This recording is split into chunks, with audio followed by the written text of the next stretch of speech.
Hello, hello, everybody, and welcome. I'm gonna turn the music down just. Yay!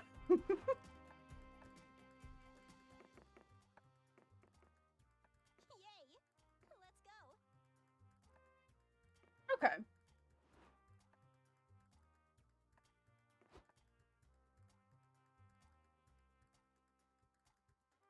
Ooh, we're gonna hear voice effects.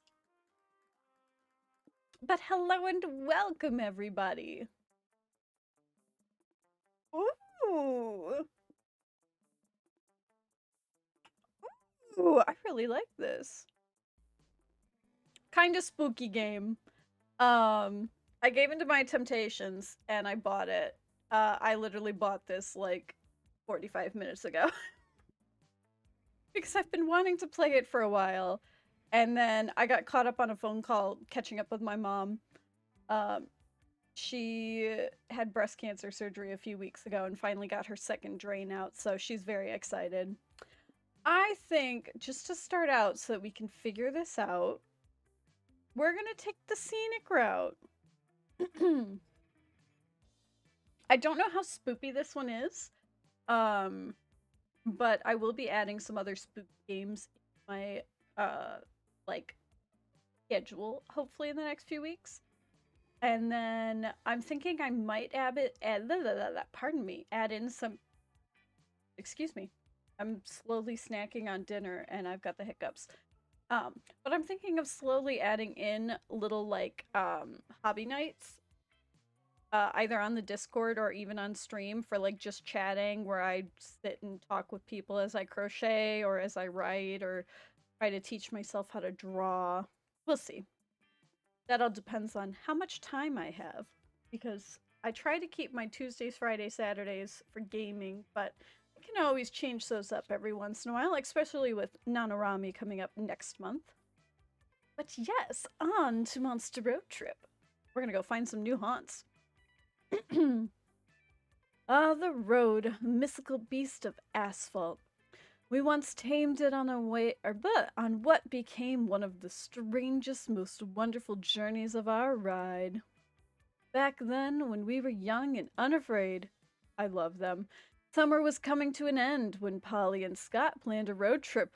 Oh no, if these two are planning a road trip, that's dangerous. The whole thing was bound to go off the rails. This was the Prank Masters, after all.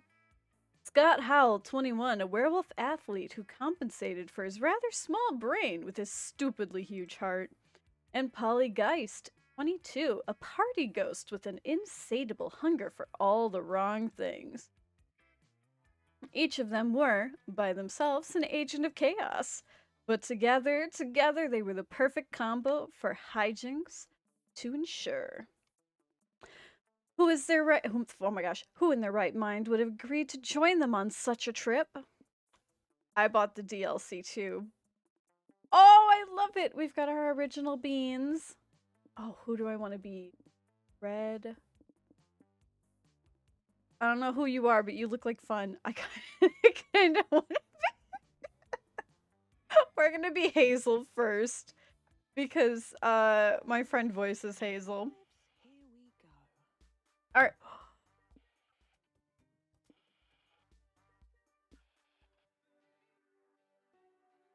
Ooh.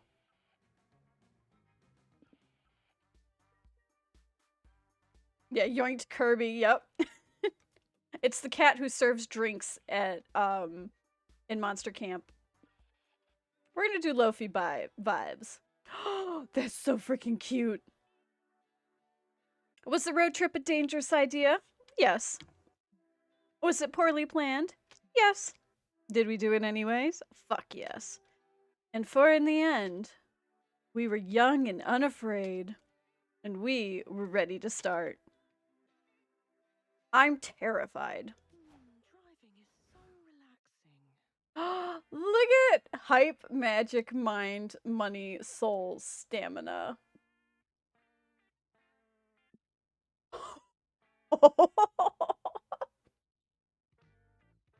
Oh no, can I see farther ahead? No. Ooh, okay, we're gonna do... This is so different than the other ones. This is awesome. I love this. You lose a lot of money, but you can gain a lot of money is what it seems, and you get magic. Let's go to the lake. Oh my gosh, if I drink gas, would I become a car? Why do you want to become a car anyways? I love Polly. On a hot, sunny day like this, a lake visit is the perfect way to beat the heat. It's also the perfect excuse to see your hot friends in swimsuits.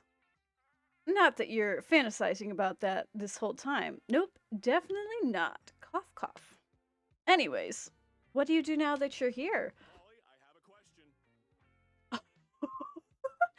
Polly, I've been meaning to ask you, how do you road trip? It's okay, Scott. Oh, there's no shame in asking, Scott. Let me explain. All of us are share six essential resources. All of us will share six essential resources, and we need to manage them wisely to keep this trip afloat. So we need to be careful because the choices we make during this trip can affect these resources. And if one of them depletes completely, we can kiss this road trip goodbye. Oh, I get it. So our goal is to avoid running out of any resources and keep the road trip going forever. Now, no, the goal is to reach one of the 6 destinations every road trip leads to. I have this travel guide that explains how each destination requires us to hoard a different resource. You can check said guide whenever you'd like. Ooh. Click on the destination tab to the right or press E on the controller. Okay. There you'll find the requirements to reach the destination and win the game. Enough exposition, narrator. Voice inside our heads. We get it. Keep our resources far above 0 and hoard enough of one resource to reach a destination. Let's go. Yeah, I was gonna say, I don't know where any of these are because I haven't been to any of them yet. But it's money, soul, mind, magic, and hype. Okay. Okay. So that's magic. That's mind. They've changed these from the second game, and I really like this. I want to go swimming. You're about to get in the water when a loud whistle stops you in your tracks. It's the lifeguard. I'm so glad they're back. Hey, long time no see. What brings you guys to the lake? Oh, we wanted to go swimming. You can do that at the lake, right? No, you sure can, bruh, but only if you know how to swim safely. Okay, how do we do that? Damn, dude, we totally forgot. Anyone got any ideas? I know you shouldn't eat beforehand. Move your arms or legs around. Avoid wearing heavy stuff that'll drag you down, like metal or stone. Oh, balls, I'm made of stone. Do you think that's why I lost my last job as a lifeguard? Oh, that makes sense. It must be why you got fired, too. I'm usually pretty stoned. But you guys aren't made of stone or metal, so you're safe, I think. Have fun out there. Are you sure that's all it takes? You haven't told us any actual tips on swimming safely yet.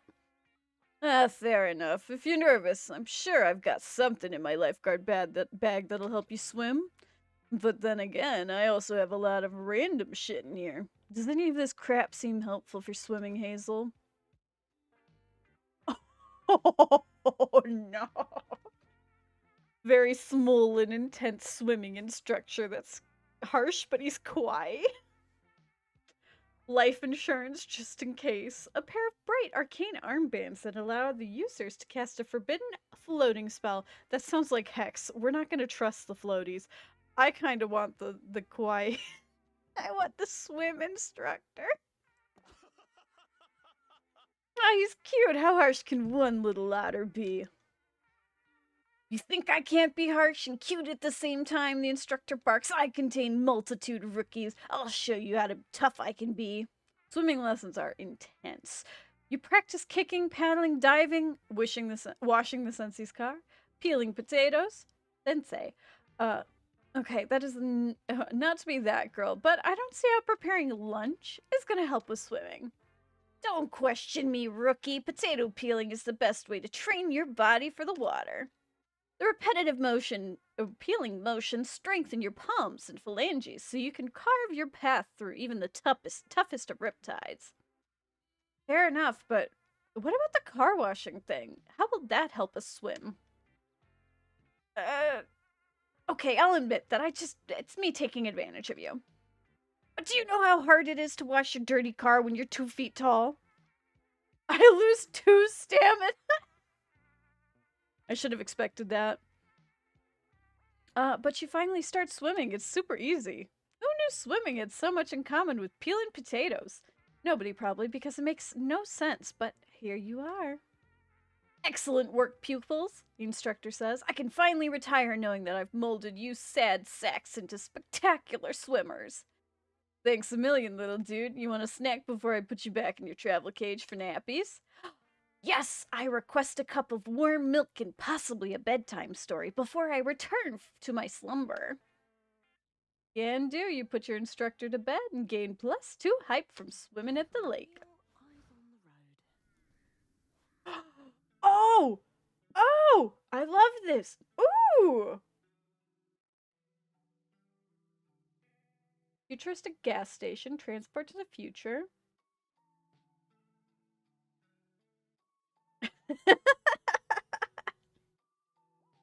Glad we can hear it from the experts. I love it.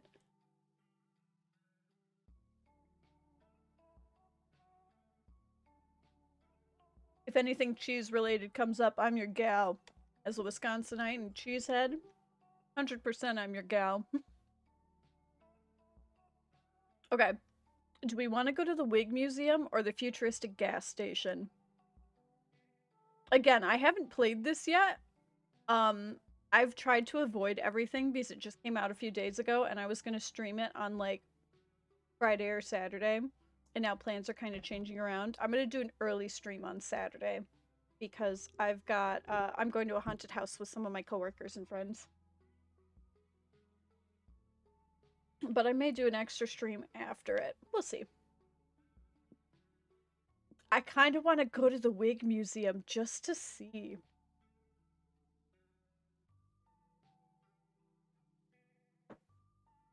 I think we're gonna go to the Wig Museum.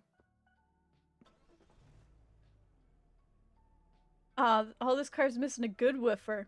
I can help. Woof woof. I love you, Scott. Wigs of every color, shape, and style, from afro to updo, are on display here. I love them so much. Oh my goodness. I love them. I love them so much. Never knew there was such a rich oh my gosh, I can't speak. This is not good. Never knew there was a rich history to artificial hair.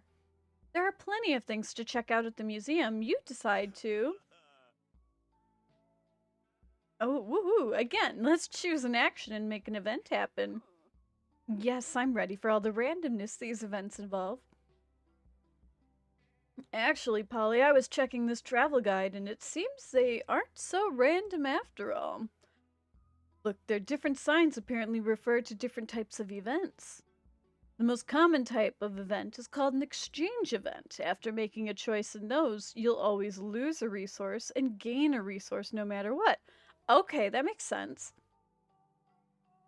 The trick is making the right choice, since that'll decide which resources are gained and which are lost. But if there's a resource sign next to the event type sign, it's called a known resource. It means that resource is guaranteed to be affected no matter what your choice is. If the sign is positive, then the resource is guaranteed to be gained. If it's negative, then you know you'll lose it. Like, for example, you see an action with this sign, you know that you'll lose money here. Our choice will only determine which resource we'll gain. That's not bad. If we know losing or gaining a resource is unavoidable, we could be strategic about it. This all sounds useful, but it also sounds like too much pressure for a fan favorite Polly to keep track of. Hazel, can we leave these decisions to you? Thanks. Oh, no. Attend the kitty tour. We're gonna go check out the exhibit and be dangerous. You, Polly, and Scott enjoy wandering around the magical wigs for the fabulous exhibition for all 4 minutes. Okay, I'm tired of staring at these wigs. Let's try some on. Please do not try on the wigs, ma'am, says an employee, or I'll be forced to call security. Well, if we can't try them on, can we at least eat them? I'm hungry, and the big powdered wig looks like cotton candy. If you eat those wigs, I'll definitely need to call security. What about this wig here? It says that it has arcane powers, oh my gosh, I can't speak. Incomprehensible to any mortal. I'm not mortal anymore. Let me comprehend them. The employee sighs and clicks a button in his pocket, and you are all forcibly carried to the next room by security guards. This sucks, Hazel. How are we supposed to have fun here if we can't touch stuff, eat stuff, or fuck around with forbidden magic? Great question. You don't know how much of having fun at a museum about having fun at a museum yourself, but you know a lot about bothering people who want to be left alone. You look around the exhibition and decide who to pester for your entertainment. No!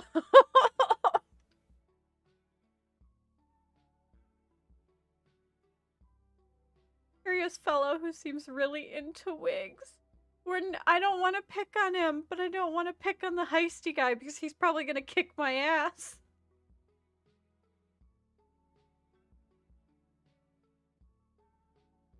I'm not picking on the poor wig guy.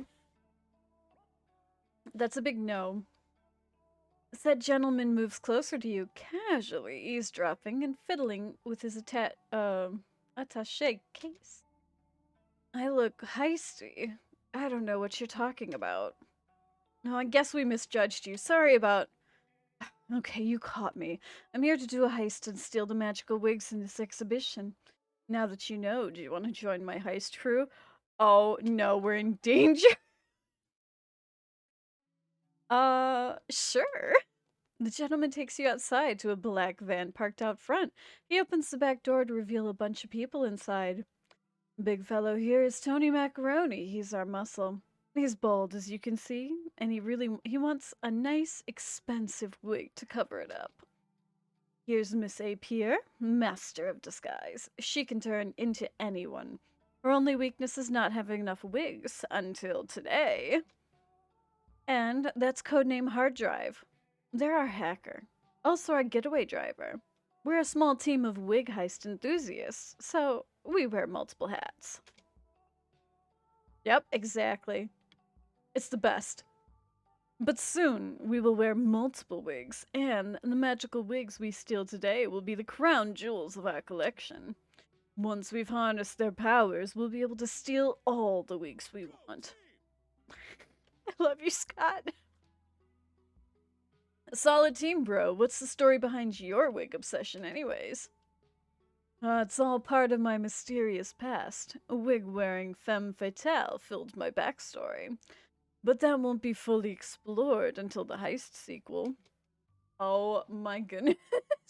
Anyway, as for you two, your code names are Big Puppy and High Spirits, and you will play the vital role of being the distraction.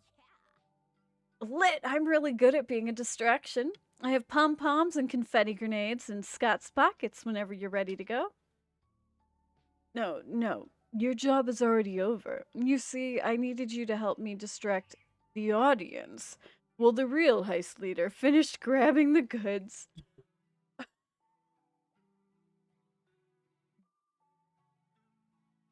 The suave gentleman takes off his hyper-realistic silicone mask to reveal Miss A. Pierre. The gasp. The real leader jumps in the back of the van with a bag full of magical wigs. We couldn't have done that without you. Here's your cut of the spoils and burner phone. We'll be in touch. Hard drive, we're ready to go. Hard drive speeds off as the leader shouts, Arrivederci, from the van. Yeah, we did it! I mean, we didn't really do anything, but we somehow did it anyways, which is the best kind of stuff. I lost 2 soul for committing the crime. And we gained 2+ magic for the wigs. Duh. Oh, this seat is comfy. Oh, haunted house? Hell yeah. No, we're going to the gothic house where it's full of mystery and death. I'm gonna bet it's death.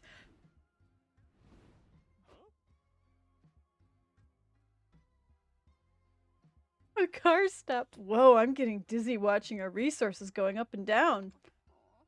I mean, is it even possible to know what we're losing and gaining beforehand? Dang, we're doomed.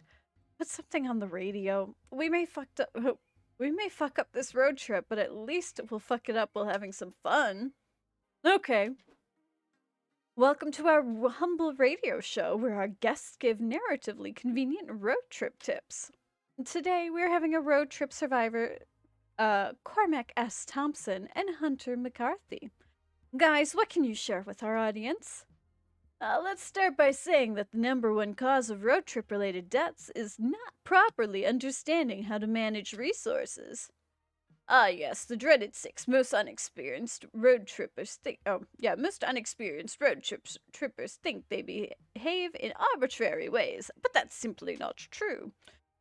When you're making choices on the road, you have to look for little cues to infer what resources you'll be losing or gaining. Money might be the easiest one. Are you buying or renting something? Money down. Hiring somebody? Money down. Doing a job or selling something? Money up. But beware, sometimes the situation doesn't obviously involve buying something, but it involves using expensive stuff you may want to rent or buy. And what about magic, the mysterious substance that fuels our car? Magic is tricky because sometimes you'll need it to use for spells, summonings, and curses, but that will mean lowering your magic and risking an empty fuel tank. And getting magic can be quite hard. You could find a gas station, or you may need to resort to performing sacrifices or colluding with strange and powerful entities. You know, classic road trip stuff. Our time is up, fellows. Let's discuss the other resources in future episodes of everyone's favorite road radio show, Convenient Expositions. Applause. Oh, that was stupidly convenient, Scott. Did you take notes? Nope. Well, I hope Hazel did at least. Otherwise, we're truly fucked, and not in a good way. Alright. Driving along the road is... Yeah, when the road is flooded by a sudden thunderstorm, you have no choice but to pull over and look for shelter. Oh, my heart. Oh my goodness. But in the velvet darkness and the blackest night, burning bright, there's a guiding star. No matter what or who you are. You know how the lyrics go. With wet newspapers over your head, you arrive at an ominous Gothic manor. Knock on the door and you're invited in. Once inside, where do you go? Join the dance party.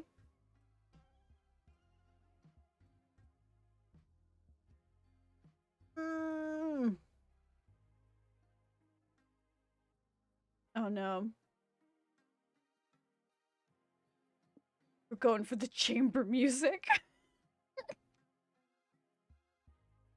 Yes! I got the Phantom of the Opera. It's all I hoped for. Alright, you follow in the haunting music.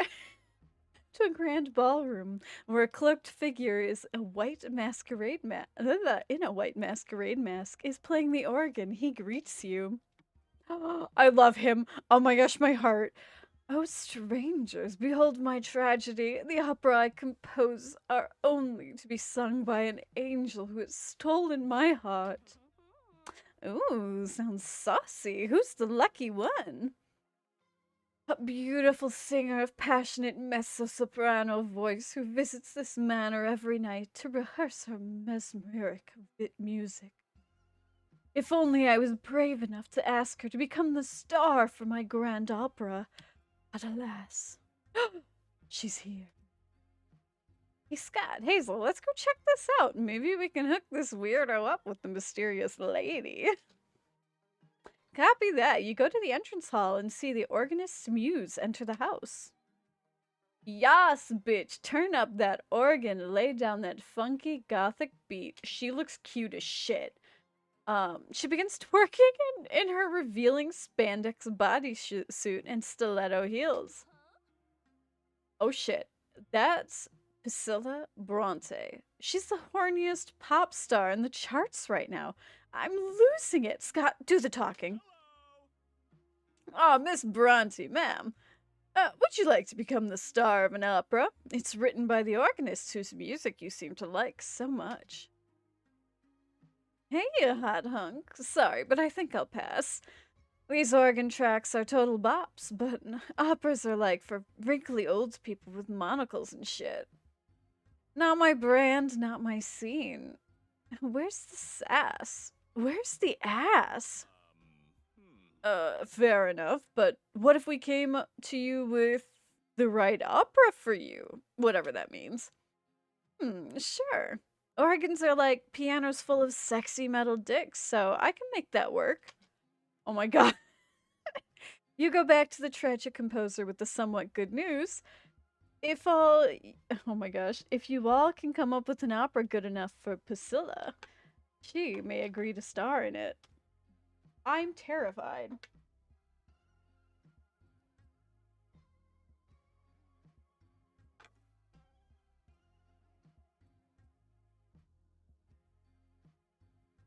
The only thing is what could that be? Oh no, 2 options. Damn it.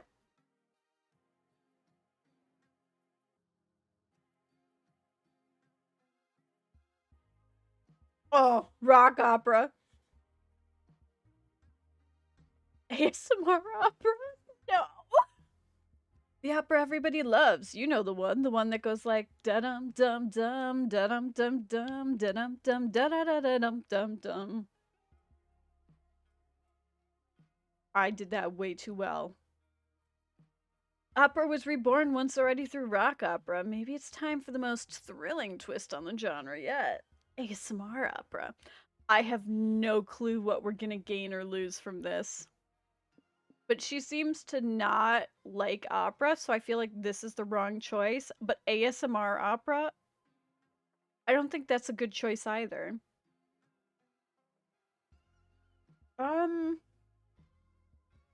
I think I'm gonna go with the oddball choice and do ASMR.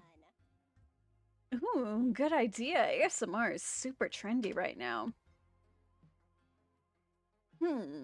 I could do an ASMR opera. Not a genre I know, but I love a challenge. I'll craft a story filled with pathos and tragedy about people wearing leather and carrying whips.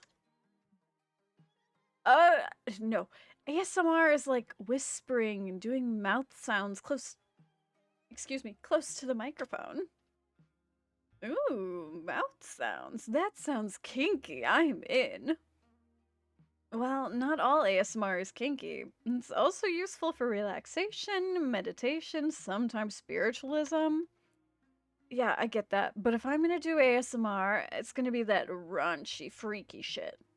What, licking and deep throating the mic shit? Will that work? I don't see why not. You produce your opera, a soothing, sloppy ASMR opera. Mouth sounds, mic licking, sensual tapping. Rules. Starring Priscilla Bronte. The audience loves it. Never before have they been simultaneously so relaxed and so aroused. One opera critic reviews and says no one seems to agree on what defines art, but if an opera can give me such a big heart on, maybe that is true art. Another says, for years I had to pretend like opera to fit to like opera to fit in with my critical friends. Not anymore. Finally, somebody made an opera that isn't fucking boring. Oh my gosh, I love it. You gain +2 mind from the relaxing ASMR, but you lose 2 hype because if Priscilla made it sexy, you still proposed genre meant to put people to sleep. Fair. Very fair.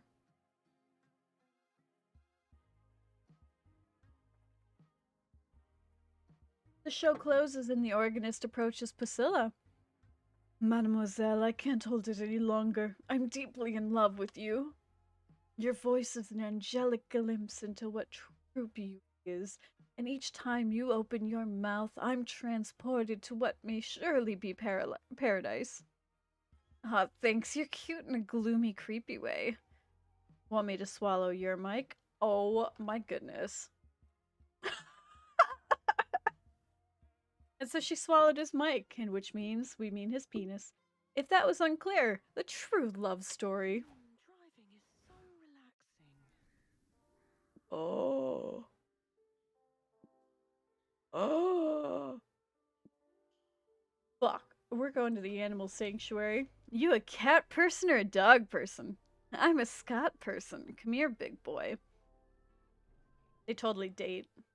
There's no question. I love them so much. Welcome to the animal sanctuary. It even has a petting zoo. There are dogs, cats, goats, bunnies, alpaca, ducklings. It warms your heart to see so many animals being loved and cared for. That's the cutest fucking picture in the universe. Surrounded by all this wholesomeness and fur, what do you want to do? Oh my goodness. If we go to the cat cafe, we're probably going to lose money. But we'll gain stamina.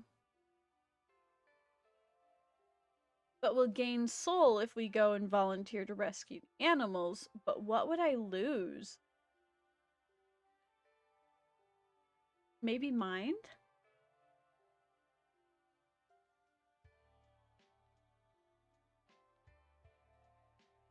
And I don't even know what pet the animal would do.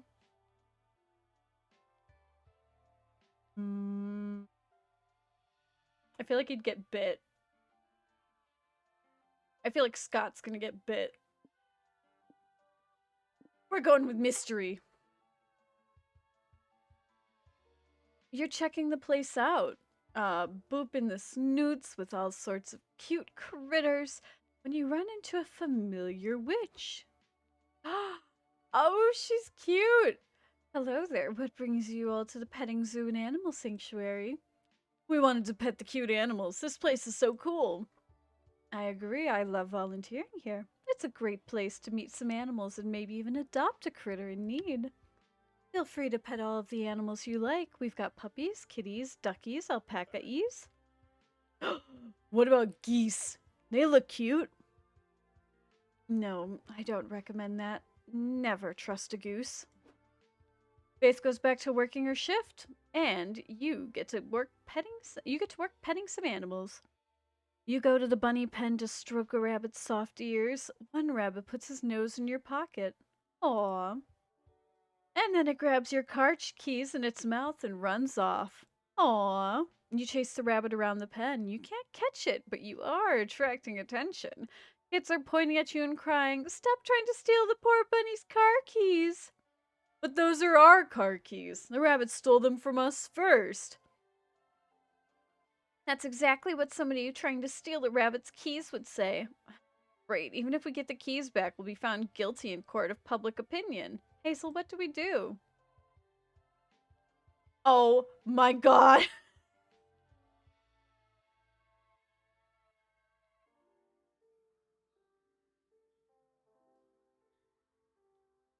We're doing the comics. Slowly you drop down and hold your comic book out to the rabbit. Takes a tentative hop forward and sniffs the comic. You like my comic? It's a classic story of an alien wanting to turn the world into a theme park. But the rabbit's protag defeats them in a game of high-stakes basketball. This is the 90s version, so the rabbits are way more sexualized. Back then, being a furry wasn't so widely ridiculed. Surrounding kids are laughing and taking photos of you. Doesn't mean we won't ridicule you now, they cackle. Great. Why are you explaining all this to a dumb rabbit, Hazel? One, it can't understand you, and two, it can't read anyways. Polly's proven wrong when the rabbit takes your comic in its teeth and starts turning pages. It ends up on a sexy centerfold panel of the protagonist rabbit wearing her oddly revealing basketball uniform. Yeah. Oh my gosh. The rabbit's eyes go wide. It drops your keys and drags your comic off to the bathrooms to do something you don't even want to imagine a rabbit doing any. Woohoo! You did it, Hazel. Well, I'll be damned. There is a reason to over-sexualize rabbits after all. Yep, that... You leave, losing 2 hype for giving up your horny comic, but gaining +2 soul for bartering nicely with a bunny.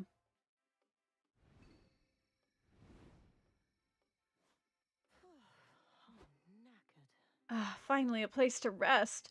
Even this spectral booty needs some sitting after so much shaking. Guide says there's several rest stops like these ones. We should be able to reach one like once a week after visiting 4 locations or so. That sounds good. Let's go chill on one of these benches, Scott. As your friends leave, you realize you didn't want to rest because you're utterly addicted to making choices all the time. And this rest stop is no different. You quickly assess that many, well, 5 things you can check out around here. But beware, with the exception of the car, each choice can only accommodate 1 player. It's first come, first serve. Now, go see what the different spots do. Noodle stand! Bus stop. Oh my gosh. I want to go to the noodle stand. Let's find somewhere cozy. Welcome to the bartering stand, where you can barter the little trinkets you manage with your resources. Each trinket is tied to a resource. You'll lose the resource tied to the trinket you give away, and gain the resource tied to the trinket you take. Also, Noodle is here. I don't know if that's a good thing. It is such a good thing. Welcome to Noodle's Swap Shop, where friends get a discount and cops pay double. But you're neither of those things, so let's settle for the regular price, yeah?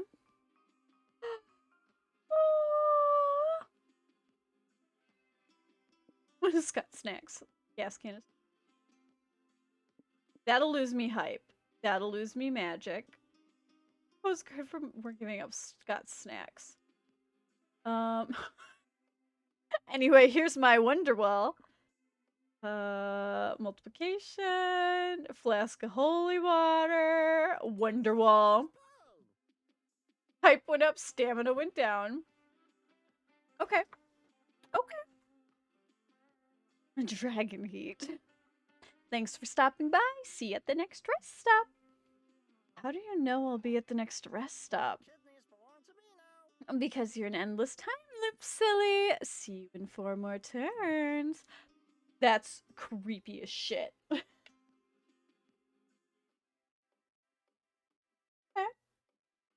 Alright.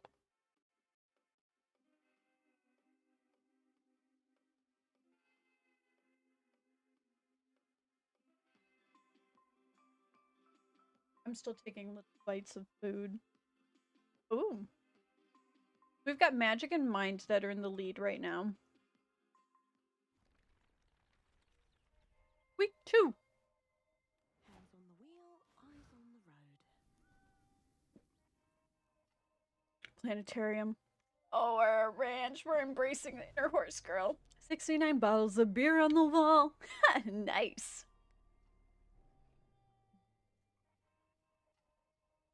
Sunshine, open fields of rolling wheat, and pounding hooves. It's truly a horse paradise.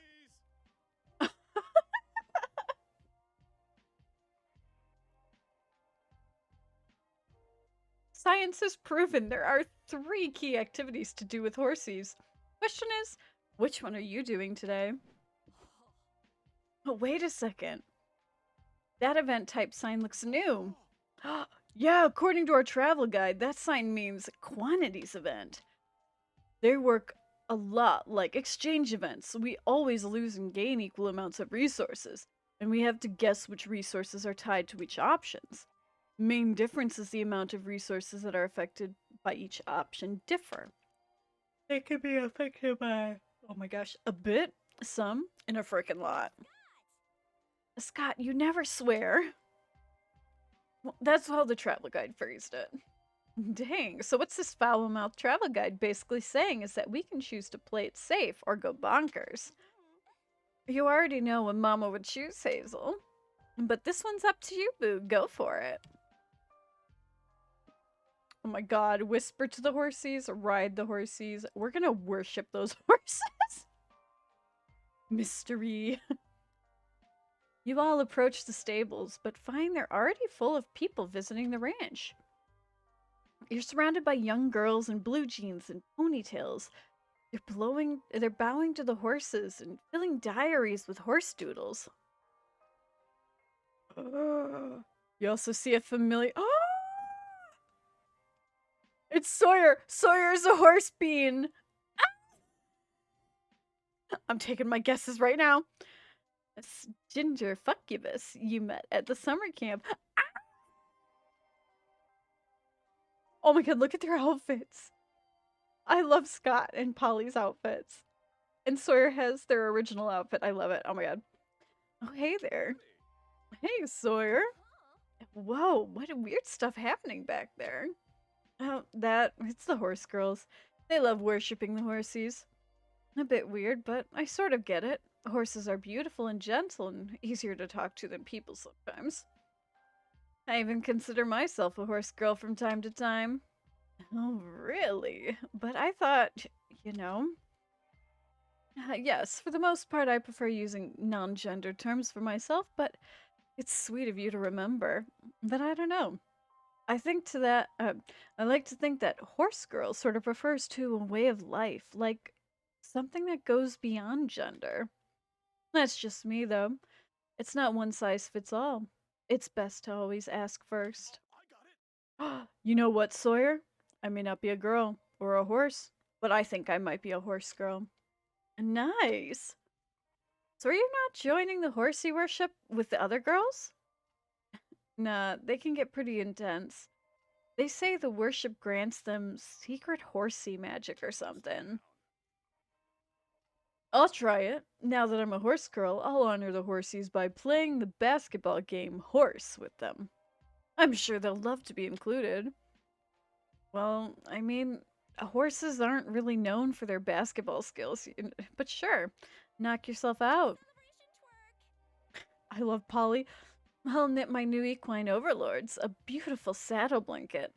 Except I'll knit it with my butt to honor them with my incredible booty. Okay then, Hazel. Are you getting in on this? Obviously, horses aren't even the top 5 weirdest things you could ever worship. How do you worship them? Oh my goodness. Scream horse until your throat gets, well, hoarse. To show loyalty, kill the horse's natural enemy, Travis Picard. Travis Picard. Oh my god. Do the horse girl pact. Complete devotion by braiding your hair, filling 1,000 notebooks with drawing of the majestic horsies and essays on them and how you love them. Extreme. Oh my god, the kids are screaming outside for like neighbors' kids, and it happened at the same time, and I was like, "What?" You couldn't see my eyes, but in real life, my eyes just went, "What?" Alright, you grab some notebooks and get to work. You fill thousands of pages with equine doodles, poems, and heartfelt essays for your horsey overlords. I love horsies, you write. I really, really love horsies. I love them so much. I love horsies ever since I stared into the soft, soulful eyes of a friendly horsey, and I knew that this majestic creature understood my very soul. Horsies are so pretty, their manes are so shiny, their legs are so strong and supple. I love the way their flanks ripple and dilated as they gallop. I wish I was a horsey, then I would be free to gallop through the grasslands, one with the wind, and I wouldn't know about taxes or high expectations my parents put on me. I love that. I drew this picture of me as a horse for you. Please, horsies, accept my worship. Let's be BFFs. XOXOXOXO. Hazel. Because cozy blanket. You show the horse girls your work. They're pleased with your offerings, and they prepare you for the horsey altar. Your hair is beautifully braided, you're outfitted in jeans, riding boots, and a sequin-covered jacket. You kneel before the horsies, spread out your diaries, and kiss their sacred hooves. They love it. Cool, are you done now? Because we were supposed to get back on the road like hours ago. Oh no, we have to get more stamina. You know, only now do you realize you lost one hype, one mind, and one stamina because you spent all day fantasizing about horses instead of eating or being normal. But hey, at least Hazel got +3 magic from the horsies as a thanks for being obsessed with them. Now we have gas for the car. That's true, but you're reminded that you only need the car because you're not a horse and you can't run fast. Your dreams will never come true. Oh well. Driving is so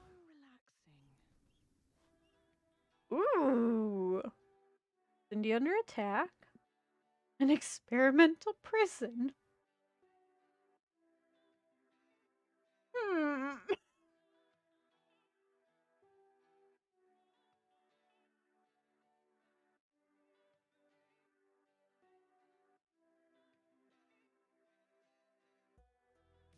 I don't know if I can't lose more stamina.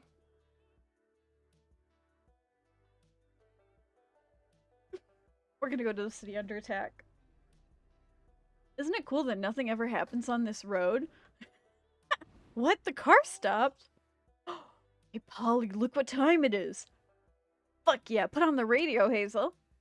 Welcome back to Convenient Expositions, the radio show where our guests give narrative convenient road trip tips. Mr. Thompson, Mr. McCarthy, what can you tell us about the mysterious resource known as stamina? Of course, they're calling my ass out. Ah, stamina, the fuel for your bodies. Yum. Getting stamina up is simple. Eat stuff, stay hydrated, get some rest. It's important since arduous activities, such as exercising or having intercourse, will eat up your stamina. And throwing your food away or using it in ways that don't involve eating it will also lower your stamina. Cormac, something you said about stamina reminds me of mind. It takes an experienced road trip to differentiate between how resting raises your stamina, but relaxing raises your mind. Oh, you're spot on, Hunter. A strong, relaxed mind can save you from succumbing to a road madness. And what to this day, I suspect is an ancient, oh my gosh, an ancient deity preying on mortal psyche. Relaxing and finding enlightenment will keep your minds up, and so will strengthening your brain by learning new things. But if you overtax your brain, you may actually risk lowering your mind. Anything that strains your brain can result in mind loss, from trying to comprehend the incomprehensible to getting in anxiety induced situations. You betcha, said the radio host, even thinking a lot for too long, like myself after this very edgifying rumination. Which is why we'll stop this episode right here. Cormac S. Thompson and Hunter McCarthy, everyone. Applause! Thompson and McCarthy, am I right? No, I have no idea what you mean by that, Scott. Me neither, Polly. Me neither.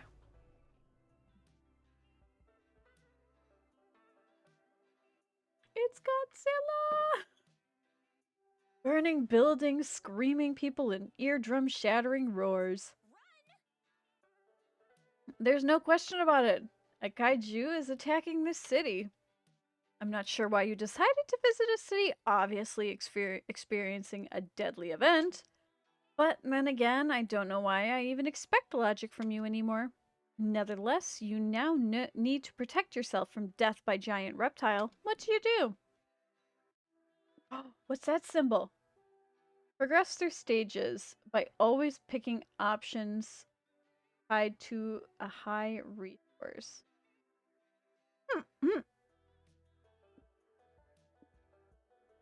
We don't have enough stamina for that. But I feel like we might lose magic, which would be fine.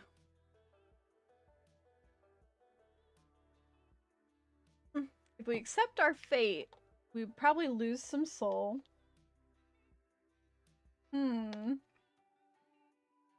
Think.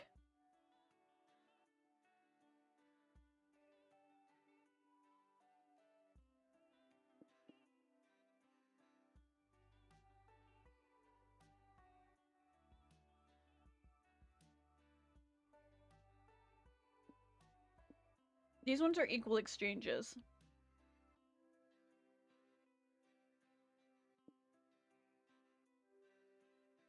We're gonna fight him. One convenient scene transition later, you're suddenly in City Hall debating on how to fight the kaiju. I've gathered the city's greatest minds and these random tourists for some reason to discuss solutions, says the mayor. What can we do? Let's use bombs, the military general says. We're flushed with nukes. This kaiju is just an excuse we need to blow shit up again. Ooh, I like this guy. I like his whole unhinged vibe. Let's put a pin in that, says the mayor. Scientists, do you have any ideas? Where did this kaiju come from? Well, it's possible all the untreated radioactive waste in the water supply mutated a lizard into a giant killing machine. Damn if it isn't just the consequence of my own actions. Just tell me how to kill the damn thing. Kill the kaiju? Why would you want to do that? Kaijus are awesome. Ooh, you know what would work? Fighting fire with fire. Let's stick another kaiju on the first kaiju to kill it. Won't that cause underlying harm to the civilians? Anyone here have an idea that won't kill thousands of innocents? Ooh, have you tried offering the kaiju a free pizza if it promises to not stomp on anyone? Alright, looks like the kaiju versus kaiju thing is our best bet, but where are we gonna find another kaiju to sick on the first one?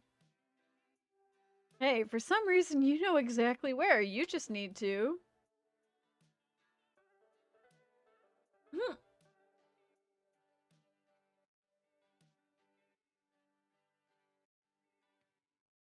No, we're getting no.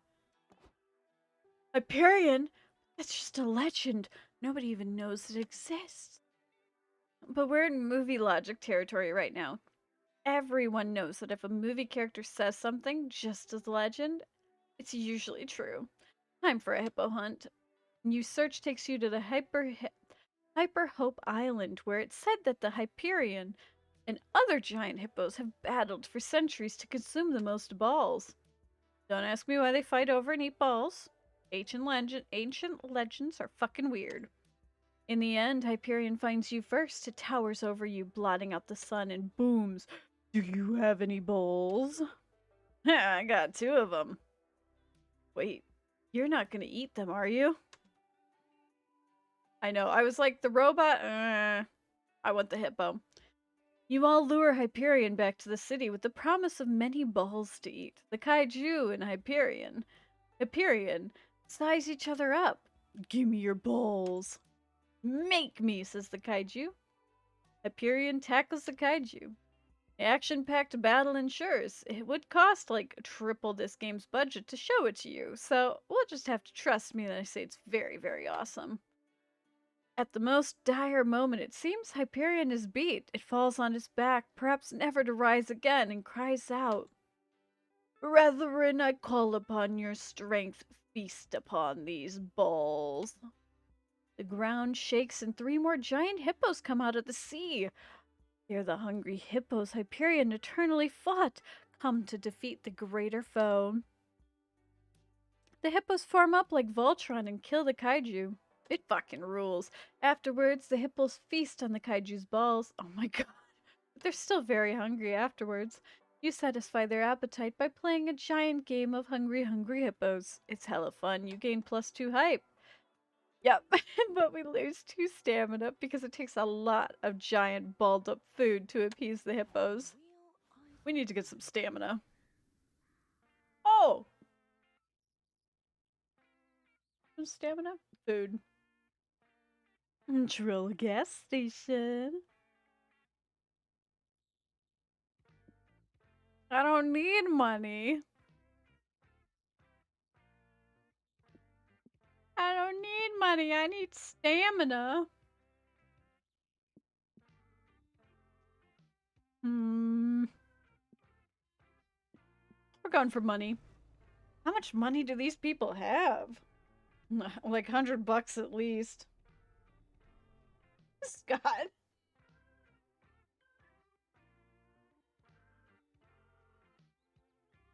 I wish. I'll probably have to trade at the next rest stop to get something stamina related. Wow, this is one fancy house, unless I don't get a stamina before then. These people must be rich, rich. There's a sort of unsettling vibe to this place, but that's probably just what being rich feels like. Oh, this is so cute. Now's your chance to barge in and see what billionaire living like is for yourself. What interests you most?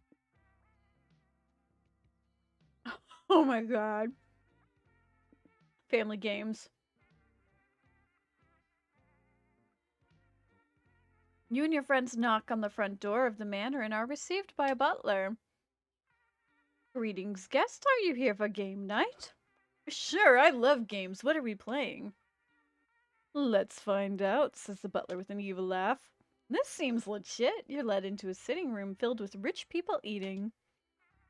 Oh, Jeeves, you found fresh meat for the grinder. Sit, sit. You're perfectly oblivious. Proletariat.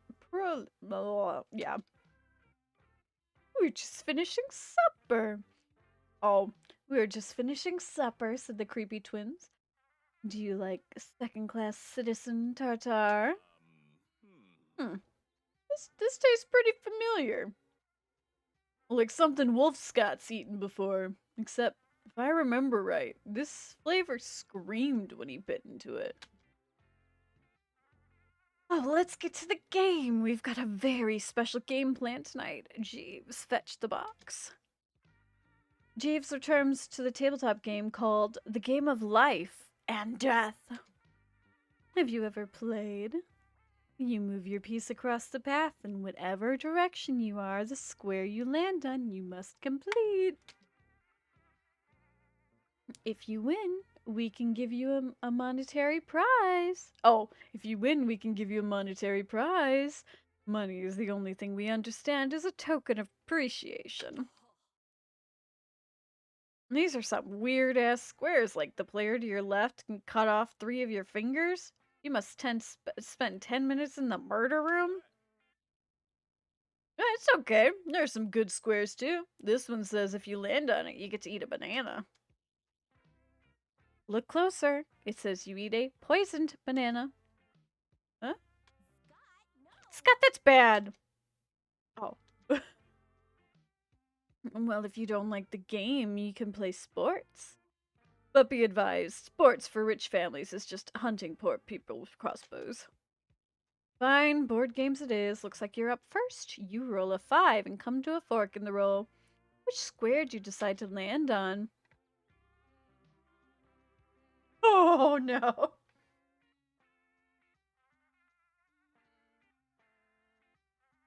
It's fucking funny. All your original business ideas are now the intellectual property of the player to your right. Lose one moral principle of your choice. Let's do morals. Ooh, excellent choice. We all tried to land on that square at some point during the game. It's tradition. Just last week, I lost my moral principle against mistreating my employees. Oh, I remember that, sir, said Jeeves, who you've just noticed is wearing iron monocles around his ankles, chaining him to several rabid dogs. I gave up my principle against stealing. Who's now wearing your clothes? We gave up our principle against conducting horrific physical experiments on commoners. A few years ago, I gave up my moral obligation to let common folk experience the color blurple. Oh, so that's why I can't identify the color scarf you're wearing. Yes, exactly, Jeff Bezos. Oh yeah, no, they totally want to go Hannibal. Hannibal or Leatherface, Texas Chainsaw Massacre, like there's a ton that we can go off of. So Hazel, what moral do you want to be giving up? Don't steal people's data. Don't convince commoners that spaghetti isn't made of people. I think I'll give up my moral stance against eating other people to assert your power. Oh, that's a good one. It'll make the fact that we fed you ground up monster meat for dinner more bearable, I'm sure. Yep, I knew it. You gain +2 money and you lose 2 soul. Okay, that's fine.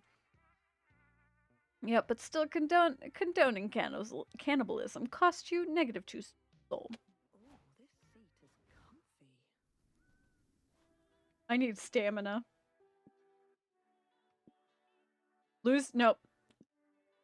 I want to go. We're going to the factory. Best thing about this road trip is nothing happens. Of course it breaks down again. God, fuck, turn on the radio. Its convenient exposition has started already. We can't miss it.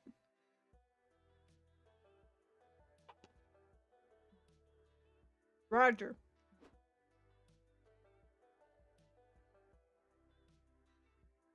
Mr. Thompson, what were you telling us about hype again? Ah, yes, let me repeat. Anything that makes you rejoice to your core will get you hype up.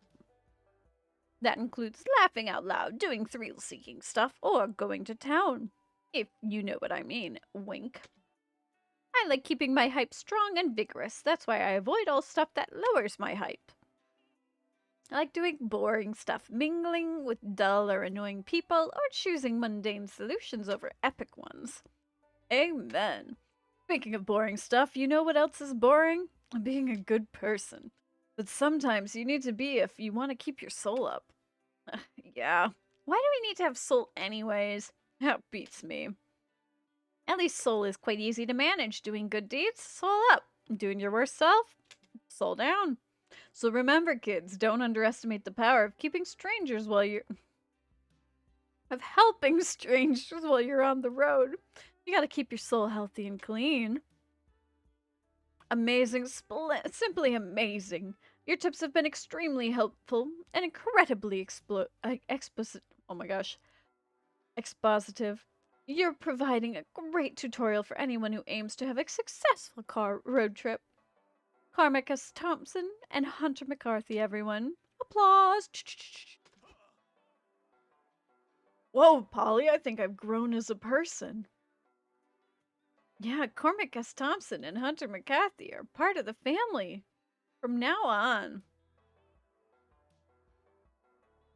I haven't checked my desktop audio in a bit. I'm gonna turn it up just a smidge. Back to my mic. Because there is some good music. And I have streamer mode on, so it won't, like, completely mess with me. Nice. A toast to convenient exposition. Hooray! Please give me stamina. Factories are ruled by long hours, hard physical labor, and crushing weight of capitalism on everybody's shoulders. Obviously the perfect place for you to have fun and cause a little chaos. Oh, poor Scott. There are rows upon rows of conveyor belts staffed by workers assembling something. How do you participate?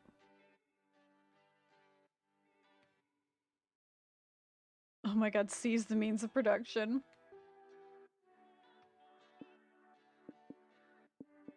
I feel like this will make us lose more stamina, and I don't have enough stamina. We're just gonna do this. You and your friends crash a union meeting. It seems all the factory workers have turned up to list some complaints to tell the factory boss. Let's tell the boss we won't work weekends anymore. I'm missing so many good TV show premieres. Let's demand better snacks in the vending machines. I'm sick of the off-brand potato chips and candy bars. Tell the boss that we can't come back to work until my wife lets me get another cat. It's totally unfair that I can't have more cats. Oh, I got one. Tell the mean boss, man, you demand a raise of +2 doggy treats an hour. Tell the boss you're not working another minute until he gives you a 6-month vacation. Twice a year. With your demands decided, you all storm the boss's office. You break down the door to find no one is inside. Oh, where's the boss? Could it be that we never had a boss? Does anybody remember ever meeting him, or did this factory just show up one day and we assigned ourselves jobs and conditions because it seemed logical? If there's no boss, then I want to be the boss. First rule I make is I make all the money, and anyone who bitches about it gets fired. Shit, now everyone wants to be the boss, and whoever becomes the boss will likely be hated by everyone else and kicked out. It's a never-ending cycle. It sucks, but you don't work here, so maybe you should just let them handle it. Lol, JK, can you imagine? Of course you're gonna propose your own solution. Who should be the next boss? Hmm.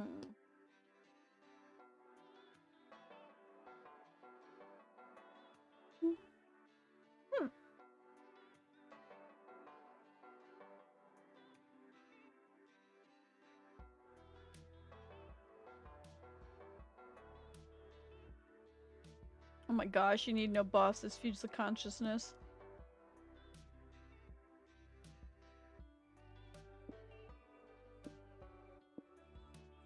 We'll do triprolitate. I'm worried that they'll do something bad to the dog. Good idea. Karl Marx once said, workers of the world unite. And this is obviously what he meant by that. Yep, totally. You lose 2 magic, performing a spell to connect the worker's consciousness. Whoa. What happened? Where are all my individual thoughts and feelings? All gone. You won't miss them, will you? They were probably already ground out of you by the mind-numbing assembly line work already. Good point. Wow, this is incredible. We were so divided, but now we're all one consciousness. The class consciousness. In this form, we can finally seize the means of production. Cool. I don't get it. What are the means of production exactly? Yeah, pretty much. Pretty much. I was just worried about the dog because they were talking about potentially having bad things happen to whoever the next boss is, and I was like, I can't do that to the dog.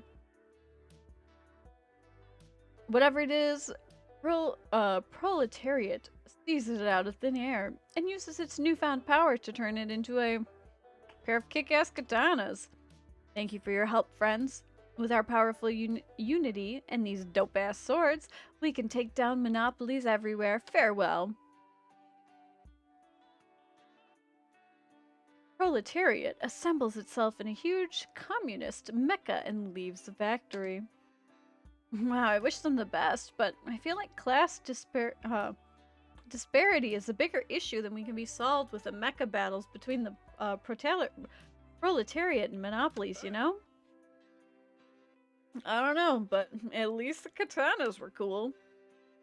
The katanas were indeed so fucking cool. You gain +2 soul for solving all the problems of the class system. No further questions.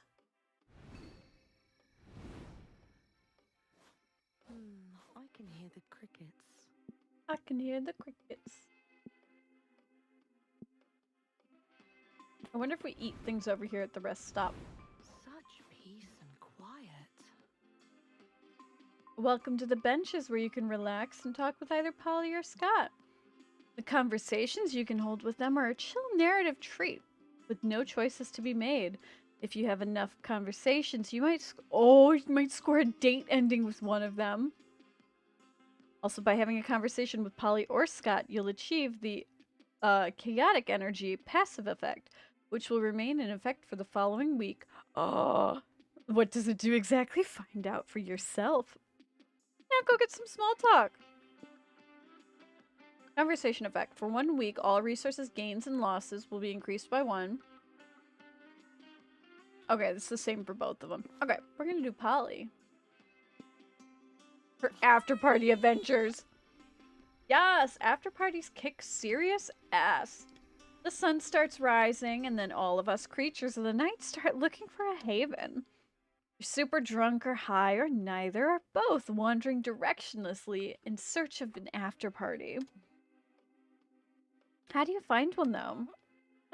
There's no trick to it. You either know someone who has a place or you just go with the flow.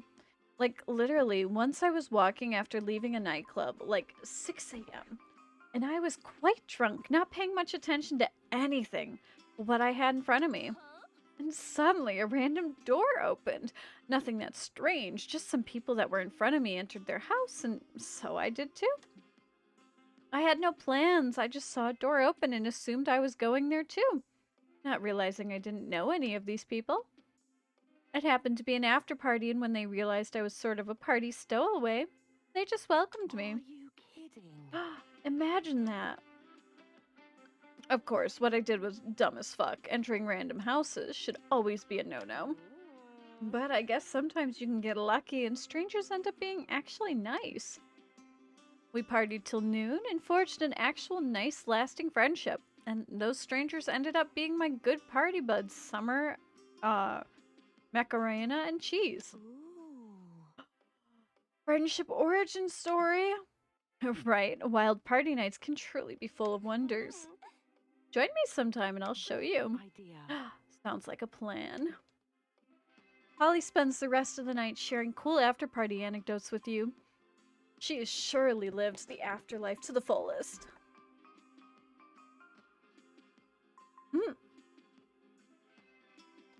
Chaos. 9 to go for magic.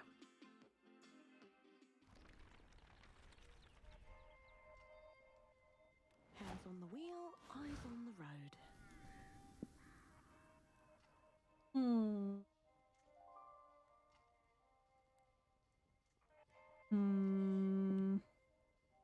Stamina. It's like a celebrity cactus? 1000% yes, Scott. It is 1000% a celebrity cactus. The shopping mall. It's a place where you can sort of shop online, but like offline. You can feel young again by reviving good old ways of having fun at the mall. They're cute as shit. Pizza parlor. It's gonna be money and stamina, but I need stamina. I have more than enough money. You're looking for the food court when you see your friend Valerie sitting on the center fountain and texting. She looks up and smiles at you. I love Valerie. Hey guys, long time no see. What brings you to the mall? Hey Val, we're on a road trip and stopped by to get some lunch. Where's the best place to eat around here? Bad question. All the food here is garbage, but I can take you to the least garbage food they serve. Oh, I love. Welcome to Pozzo's Pizza, where every slice is sliced with love. Except we're fresh out of love, so we've been slicing it with the pocket knife that the chef used to cut cocaine.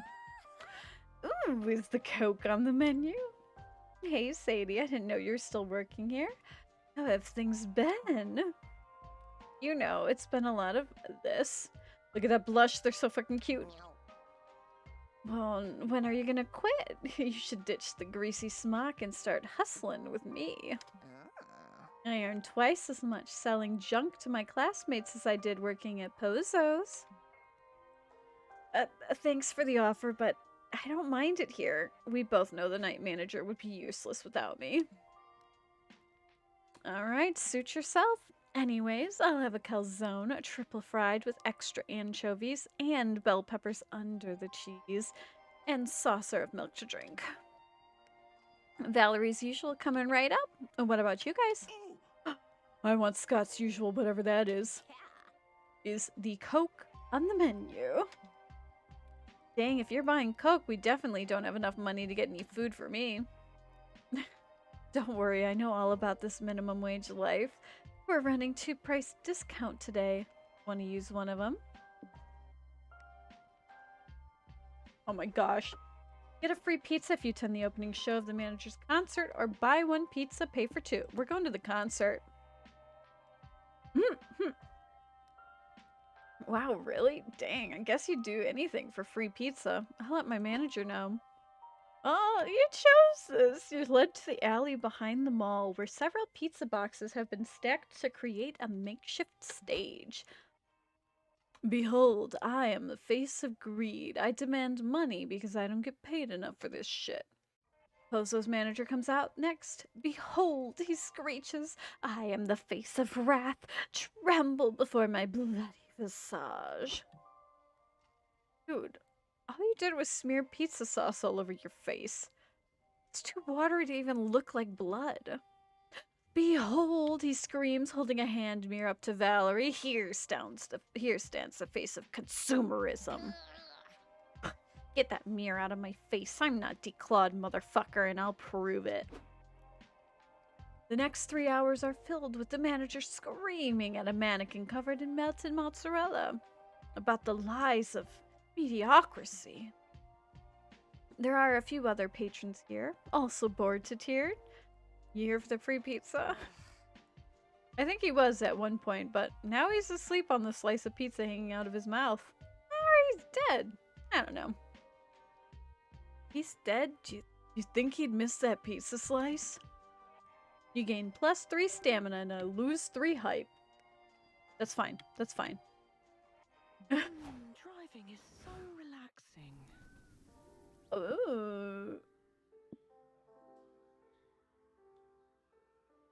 Odds are not in your favor. We're gonna go to the movie set because we can get food again and bring that stamina up.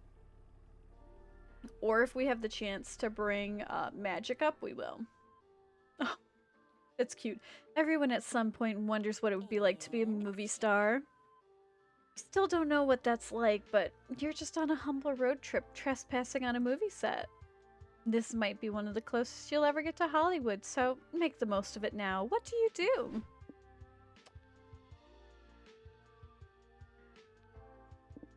We're gonna become extras.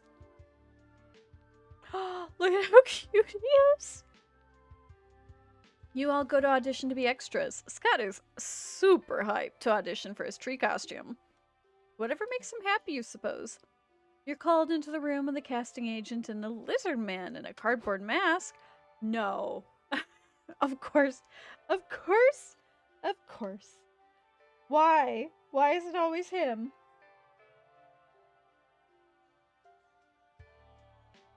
You're not a good disguise.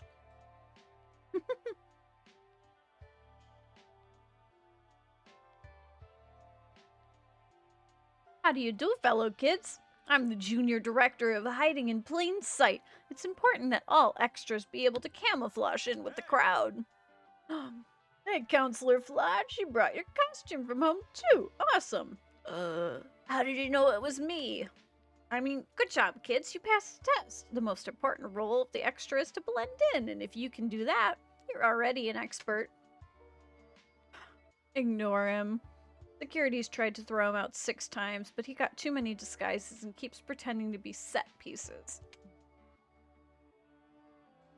Anyways, why are you auditioning as a tree? You know this movie is set in Saturn, right? There are no trees. And even if there were, we could just CGI them. Yeah, but I'm really good at- I'm a really good tree. Watch me act like I'm turning sunlight into food. Look at his face. Oh, wink. Guys, I think I'm killing it. Not happening. I'll even quote the script. Man, I miss earth and trees. Or I would if trees hadn't gone extinct 100 years ago. Ushering an era of no trees. 0 trees. Okay.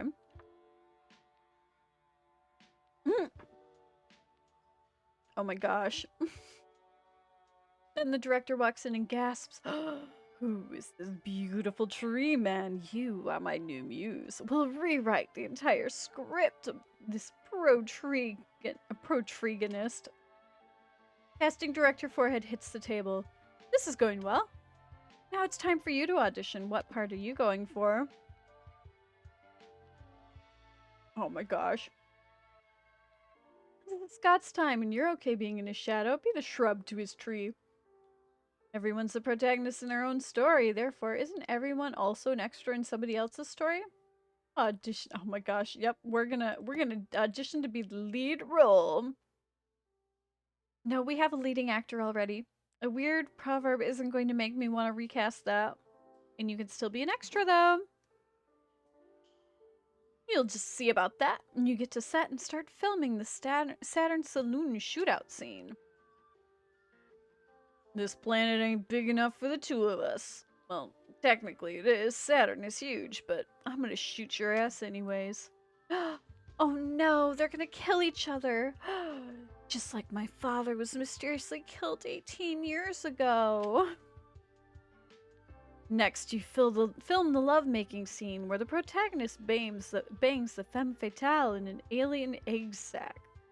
You're there too, because reasons. Love is beautiful, isn't it? It reminds me of the love my father had for me before his untimely disappearance. I'm a tree.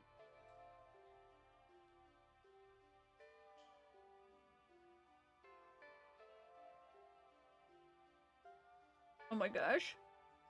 I'm in the sex part too. Fun fact, trees can have sex with themselves via pollination. I'll show you. Cut! And do not pollinate yourself. Aren't filming a porno, are we? No, definitely not. Don't cut, it was just getting good. Twist. Here's a thought though. What if the protagonist is Hazel's father and Hazel went back in time and watched their own inception? Hey, that's the kind of twist that they put me above the asshole M. Night Salamander. Okay, Hazel, you win. You can play the lead. Woohoo! With their trusty sidekick and best bro Tree Scott on their side, right? No. Producer said I'm only allowed to rewrite the script one more time before he slashes my tires. We're just adding Hazel. Okay, I'll wait in the car then. I'm definitely not gonna cry or anything. Oh! No. There's 5 soul for shattering his dreams. You get a lot of money. On the wheel, eyes on the road. I should have expected that. I need to get some soul. We can't lose any more soul. Fuck me.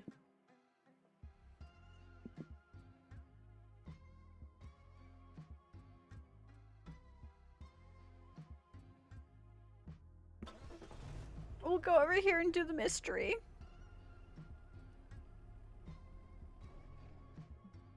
I know. That was how it ended. He just wanted to pollinate himself. Everything's fine. Whoa, you had no idea there was another country out here in the middle of the desert. Of course, geography was never your strong suit, or maybe this civilization is new. Yeah, whatever the case is, you're hella curious to check out this place. What do you do when you cross the border?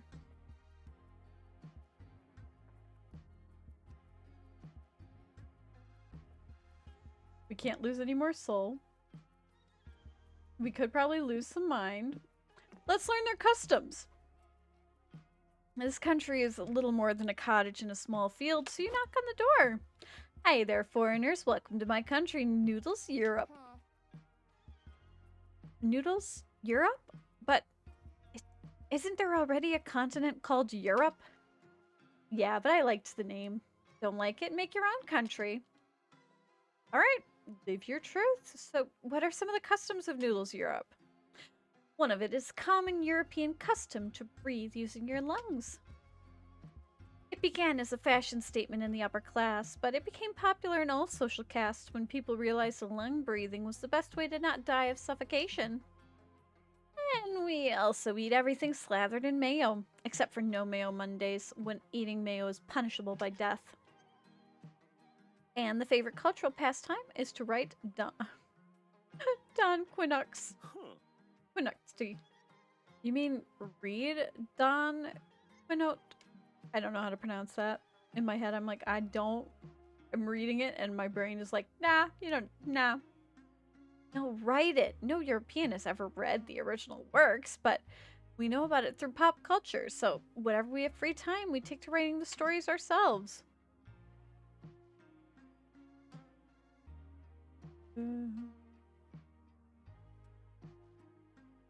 I recognize it, but my brain is just not connecting the dots. Did you just rewrite the events verbatim? Not rewriting, silly. No one ever read it, remember? We just write what we think is the closest version we can imagine. In any case, you foreigners are in for a treat. Today is a special day in Europe. Cool, is today a holiday or something? Better, today is 2 holidays. 2? Isn't that kind of inefficient? Why not just give each holiday their own day so people can focus on celebrating one? Because it's my country and I make the rules. If I want to have 2 holidays on the same day, then that's how it's gonna fucking be. Hazel, why don't you pick what holiday we celebrate? President of Europe commands you. Oh my gosh, Thanksgiving. Give thanks to those who you love. Freaky Friday, the Friday in which we swap bodies with a loved one to live a wacky... Swap bodies. Awesome! I can't wait to trade bodies with my mom and learn the struggles of being a single mother, too, trying to make ends meet while moonlighting as a chess coach. Alright, I'll switch bodies with my mom, too, so I'll learn so many cool things about her, like her name, where she is, and why she never calls me. It doesn't work like that. You have to already know the person you're switching bodies with. Oh, poor Scott. Hey, Scott, chin up. How about this? We're best buds who love each other lots. Why don't you and I switch bodies instead? Thanks, Polly. Really gonna do that for me, bro? Thank you so much. Alright, that's not bad. We lose 3 magic. He recites the ancient switcheroo incantation, and Molly and Scott totally swap. Bro, am I really Polly now?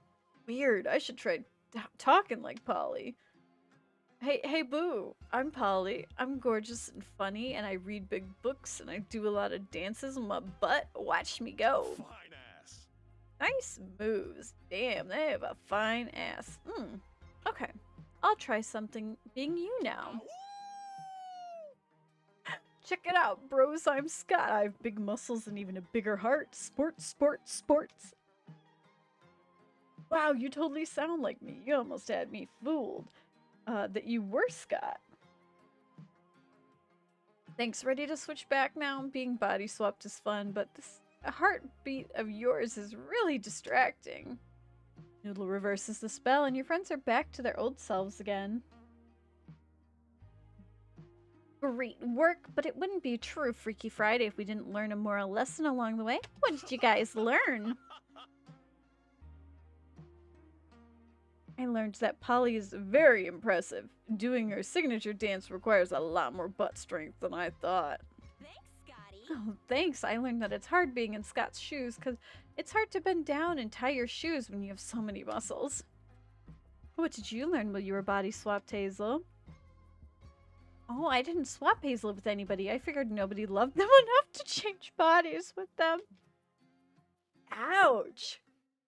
I guess the only lesson for this Freaky Friday is Noodle is a dick. Mood. Very, very fair. One second, I'm gonna check my messages from work real quick because I have some team messages before my phone dies.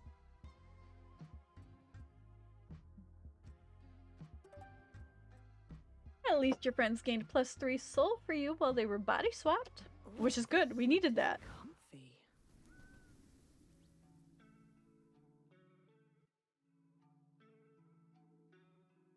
Alright. It was nothing of importance. We're good. I just saw it pop up and I was like, huh? Huh?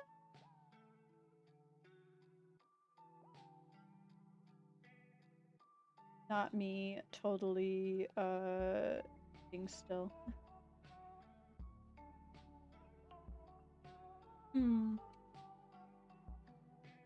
Finally, you can be a clown without people noticing.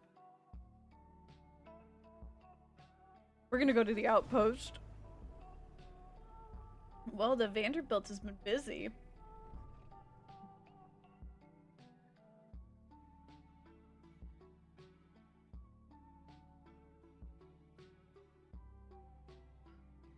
In what appeared to be the former aquarium, you see the Macerdom flag flying from the rooftops. Mess with the Mer Kingdom. I was just misreading that horribly. Seems the underwater monarchs have been expanding their territories. Look at how cute! They're kind of hot. Okay. No reason not to visit the tyrannical ocean overlords. What do you want to do?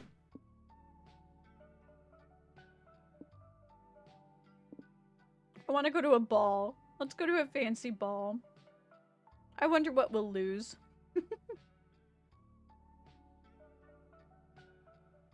You wander around the outpost when you find a grand ballroom. It's full of fish and fancy clothings. On the balcony overlooking the ballroom, Princess Bella... Oh gosh, I just hit my microphone on accident. Because I'm talking with my hands and nobody can see it. Princesses Belladonna and Miranda Vanderbilt step out to address the crowd. They're gorgeous. I would cosplay them in a fucking heartbeat. I love them. Burning passion. Yes. Fuck yes. Okay. Look alive, new subjects. Rejoice your newfound freedom under the Mer King. Huzzah, the icky wartime fighting is finally over. You can rest easy knowing that you'll never be forced to jump through a hoop of penalty of being whipped. The liberated fish clap their fins in jubilation. And take comfort in the fact that from now on you'll be forced to fight or do hard labor for the Mer King at penalty of death. There's less applause from that statement, almost none. But don't worry, we're benevolent overlords. You'll get paid for your work you do. I'm sorry, the advisor is whispering in my ear that you won't be getting paid. But at least all the labor you'll be doing is for good cause. It's not for good cause? What do you mean stop repeating everything I say out loud? You can't give your princess orders. Off with the advisor's head. Let the ball commence. Have fun tonight because it'll be the last night you get for the rest of your short lives. Look at how gorgeous they look. My goodness. I just want to take them in. Look at them. They're incredible. Guess that's our cue, Scott. Want to dance with me? Polly. Sure, thanks. Who are you gonna ask to dance, Hazel? Well, not Polly or Scott, you guess. You'll have to choose from the liberated Denzians of the former aquarium. Your ballroom dancing partner will pretty much set the tone for your entire night, so choose wisely.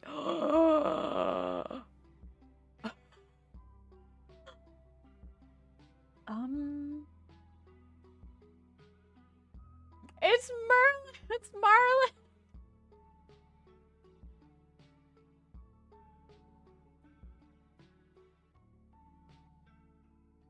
Oh my gosh.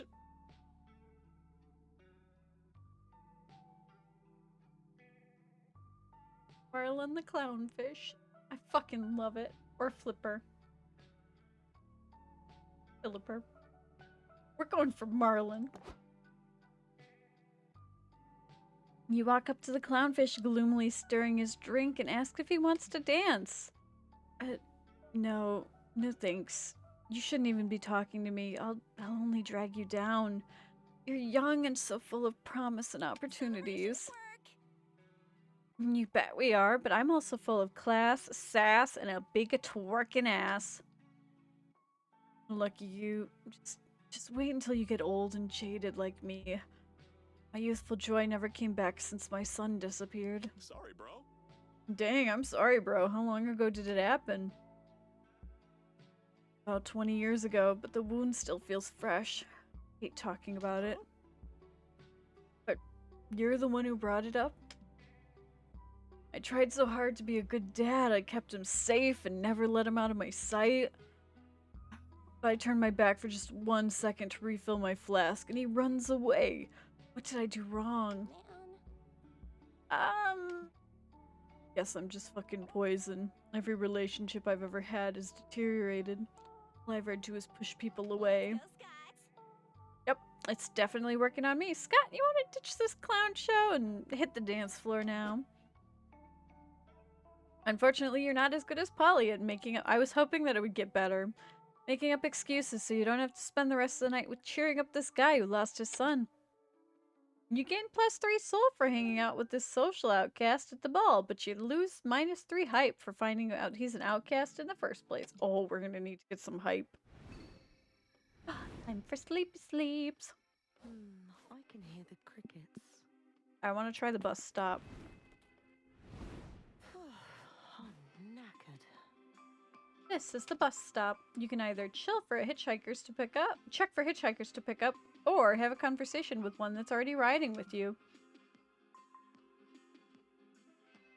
Conversations are chill, narrative treats that you make no choices. If you hold enough conversations with the same hitchhiker, you might get a date ending. Each time somebody has a conversation with a hitchhiker, their passive effect is triggered. As you play, you'll learn each passive effect. You can only have one hitchhiker at a time, so if you pick up a new one, any prior hitchhikers leave in the dark of night.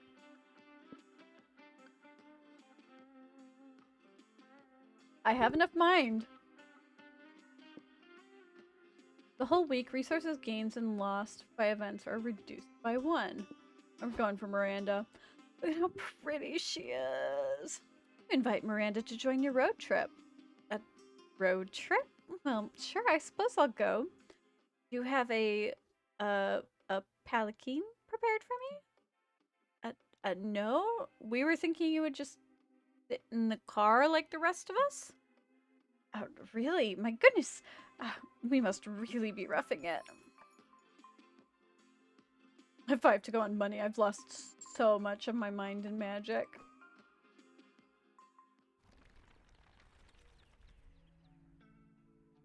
Driving is so relaxing.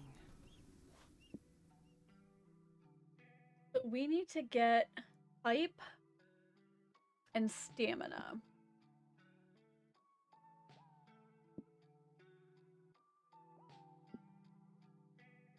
That's minus hype.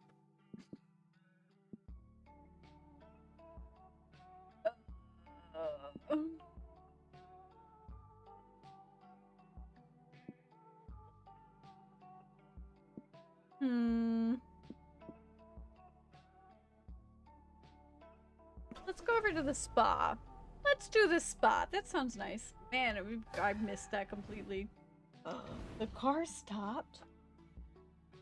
Is it Mr. McCarthy again? Oh no.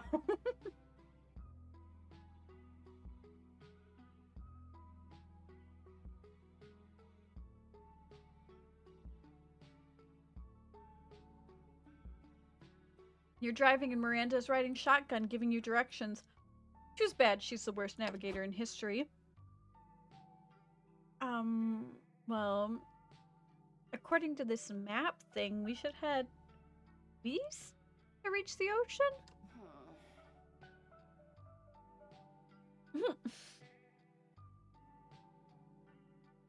It's pronounced west, and again, I'll remind you, we aren't trying to drive straight into the ocean. But I miss the ocean. I don't like the desert. It's too dry and sandy. All the worst parts of the beach with none of the water. I understand, but can you rant later? Right now, we need you to tell us when to turn. Turn? Turn? Oh, that reminds me. Hazel, it's your turn to braid my hair. Well, Miranda, that'll be pretty hard to do while I'm driving. I don't really think you're grasping the importance of the fact that I am driving. Look, Miri, your lovable ditzy shit is as cute as ever, but right now we really need you to focus on... Yes, you're exactly right, Polly. We do need to focus. Focus on this beautiful song I just made up about how great I am at being a navigator. I can show you the road. Big, winding, confusing. Tell me, peasants, when did you last let a princess be your guide? That would be the first and last time for me, personally. A whole new road. A motor-tastic way to move. No one to tell us no or where to go. You're supposed to be telling us where to go. Right. Silly me. Hazel, you need to turn left 5 minutes ago. God damn it. You'd honestly be better off if Miranda was distracting you so you could just drive in peace. But what would distract her? Hmm.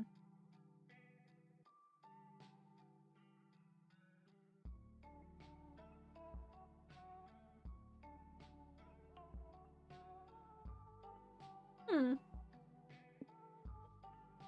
I think the emergency ice cream has to go. Ooh, ice cream emergency. My favorite emergency. Scott uses his emergency hammer to break the case to protecting your emergency ice cream. One of these days, you really should sweep all the broken glass out of the car. Ice cream, you say? I've never tried it myself. I used to have my serfs do all the eating for me. This is your first time having ice cream? Wow. I can't believe we get to be here for the big life milestone of yours. Yes, I'm glad you're here, Scott, but I need some guidance on losing my ice cream virginity. Can do, bro. Just put your lips on the ice cream and go to town. Goodness me, this is fantastic. How have I never experienced this creamy delicacy before? Just goes to show the magic that can happen when you step out of your comfort zone, boo. Mary, you know we have spoons, right? You don't have to plunge your face into the ice cream like a pig eating a hay trough.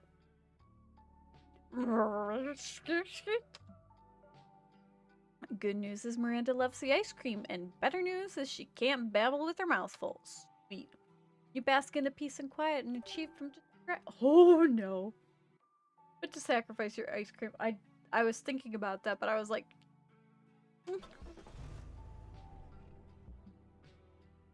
you know, for vacation, this trip has been surprisingly stressful. The spa sounds like the perfect. Oh, they're so cute. Perfect thing to help you relax before you get to your final destination. The question is how do you want to chill out?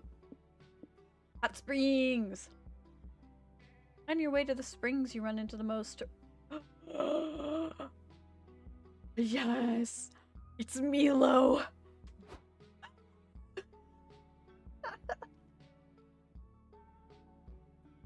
And if you're just tuning into the live stream now, you'll see that I'm about to have an adorable meet cute with my friends. Say hi, chat. I'm signing off now to enjoy an organic, gram-free moment with them. And don't forget to follow me on Twitter for my live tweets and of the experience. Bye. Hi, Avi. How you doing today? What were you streaming? Me realizing I don't have my stream. Let's turn that on so that it plays nice. Maybe. How are you doing? We're playing some Monster Road Trip. I told myself I wasn't gonna buy it until I got paid on Friday. And as you see, it's not Friday. I have no self-control. Yes. Were you just building today? Or were you exploring some of the caves again? Did you find any mine shaft if you were exploring any caves? Hey Milo, we're on a road trip vacation. It turns out vacationing can be really stressful when you almost die a lot. We're taking a mini spa vacation on the way. How fun! I'm on my way to the hot spring for some de-stressing myself. Care to join me, assuming you don't feel weird about me naked? Yes! Yes, yes, yes! I hope that was fun. I know Ryan keeps talking about stuff and he's just like, I'm hoping we can start stuff up again. It's very perverted and I'm sorry. Sure, nudity doesn't have to be erotic. Let's get all wet platonically. I know, Milo is the best. I need to cosplay as Milo. Milo is the skeleton. Holly is the ghost. I love her. And then Scott.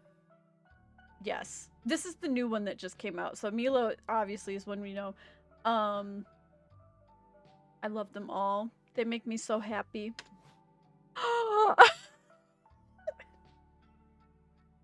I love them. Perfect timing. No, Milo is the absolute best. Honestly, a hot spring sounds so freaking nice right now. Amazing. This is just what I needed. Yesterday was such a busy work day. Oh, how so? A group of friends made a bet to see who could stick their head inside a tiger's mouth for a whole minute. Spoiler alert, no one could. Classic. Ooh, classic. That's how I died. Are they okay, though? No, Scott. I'm a Reaper. They're, let's just say, not okay. I love Milo. I love the art that they've added into this. They have so many cute little pictures. I love it so much. Oh. Well, I hope they get better soon. Subject change. Yeah, sure. So, Scott, how have the sports been lately? I love Milo. Like, have the sports people scored many points? Yeah, they scored so many. Ah, that's great news. Those sports people always scoring points. Such rascals. Ah, this is so nice. Look at Milo blushing. Fucking love them. Fuck yeah. Bros. Hey, have you bros ever wondered if it's smart to split your passion between two things? What do you mean? Well, I have this friend. His name is Scott, but like with 3 T's, okay? Okay. Scott has 2 things that he really likes, and he has an interest in the thing that's not astronomy, astrology. But for the longest time, he's also been very passionate about whatever the opposite of sports is. Chess. That's fair. I guess that's fair, right? Sometimes he thinks that by getting into one of the things he likes, he's missing the opportunity to get really good at the other thing. He told me so. Shouldn't he choose one and focus on being the best at it? It's okay, Scott. Look, life isn't about getting good at things. It's about doing things you enjoy.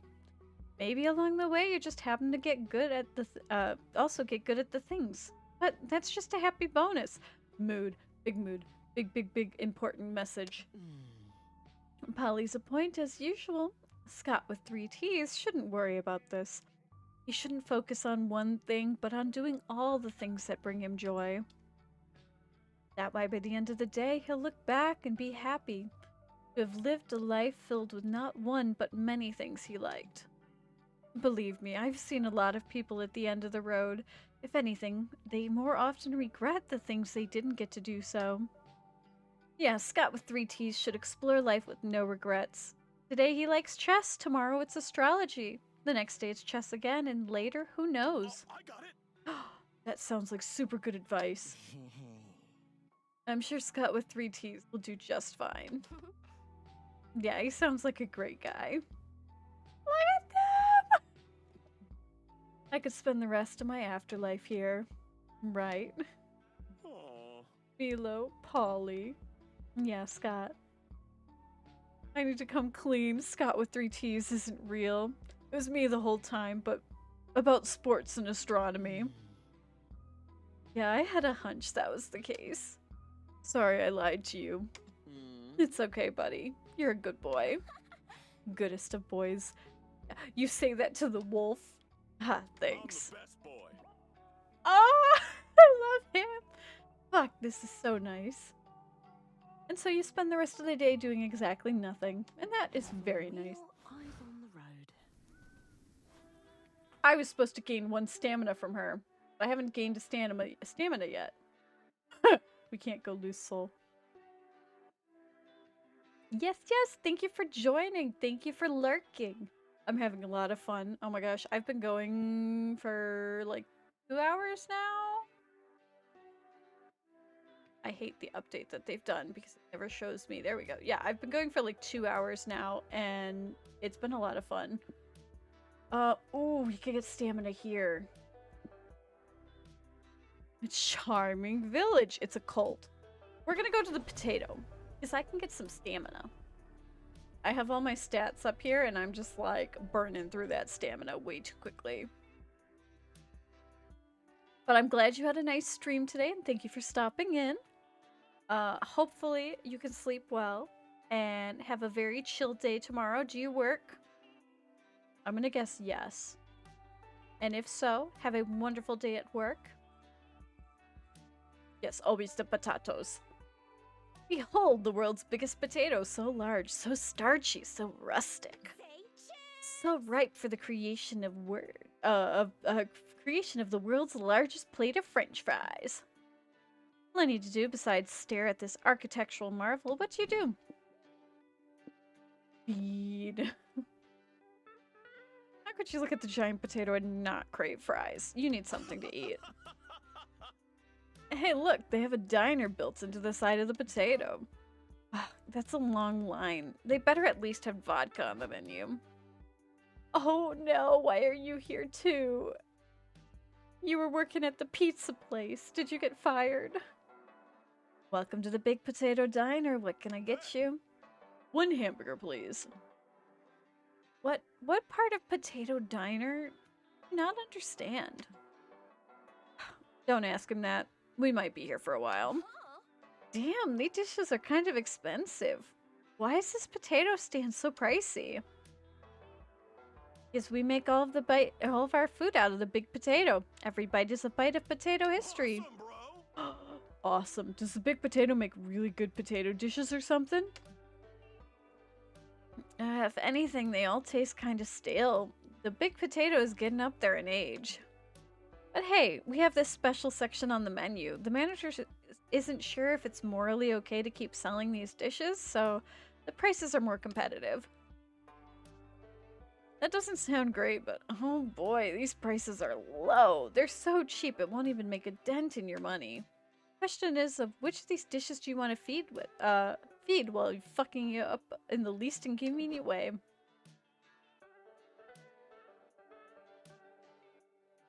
Mashed potatoes or the infinite fry? We're going for the infinite fry.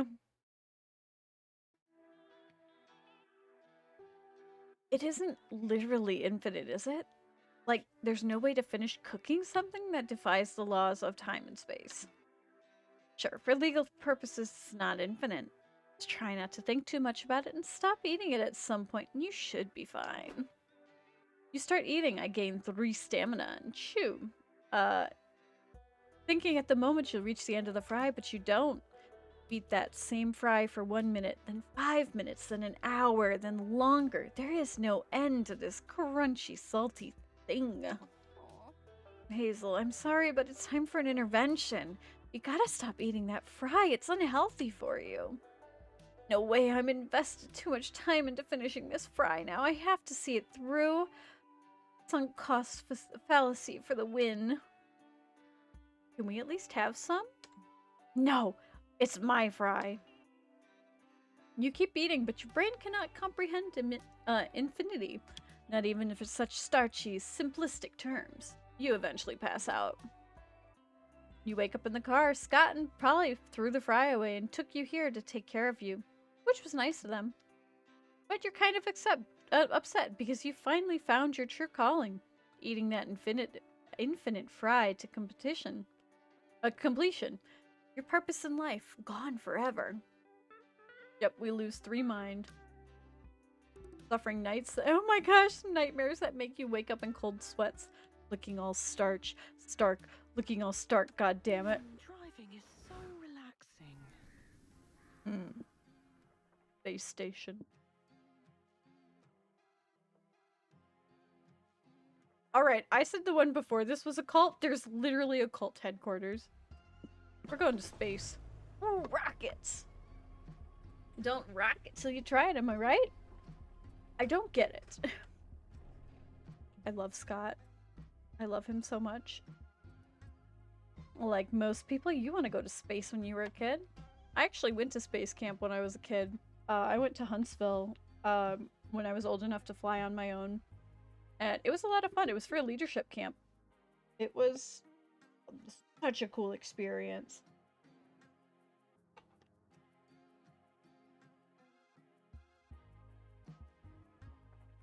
I'm getting caught on all my cords.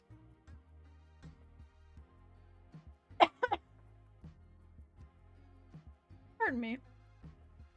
Then you heard about how much math was involved and decided that shit wasn't for you. 2, 1, smile! But now's your chance to indulge your inner space cadet. What do you do?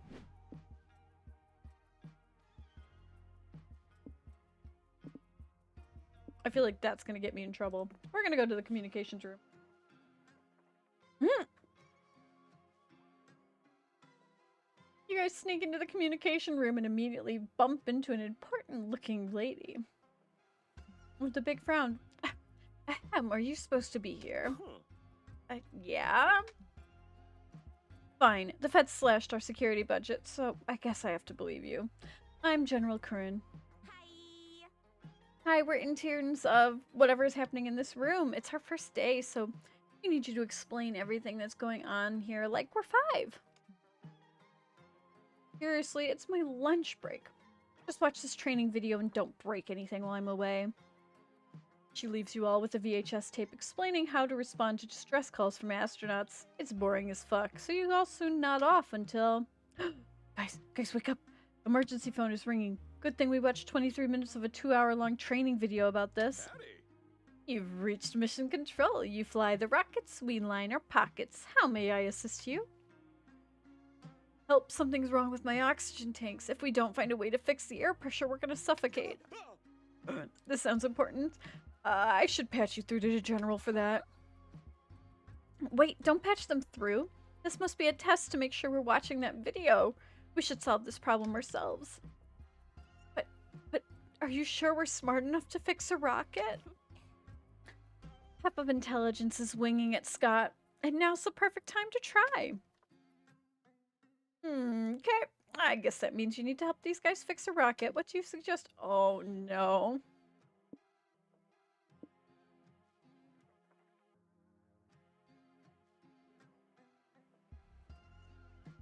Oh my gosh, no.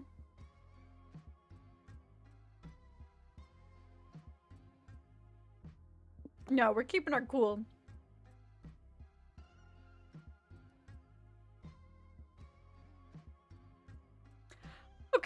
Okay, let's see here. Have you tried turning the rocket off and back on again, sir? If I were to turn the rocket off, I'd be floating aimlessly in deep space towards certain death. True, but at least you have a different problem for a change. One time I dropped my phone in the lake, but it was fine after I put it in some rice. Same rules should apply here, right? Is there rice in space? I'm gonna die here, aren't I? Maybe with that attitude. Dang, bro, I'm stumped. Did you try calling tech support? You're supposed to be tech support. Yeah, well, I guess you're fucked then. You realize that you're about to cause the death of a lot of astronauts in a government building you snuck into, and that your your parole officer might call that a bad look. Can you please hold? I'll patch you through to better tech support. Quickly search broken rocket hotline online and patch them through to the first number you see. That's all it took? I was hoping we'd get to wear astronaut suits and fly out of there and do some on-site repairs at least. Oh, we lose 3 hype. Oh no. But we do learn 3 mind. We gain 3 mind. Ooh, this seat is We need to get some more hype.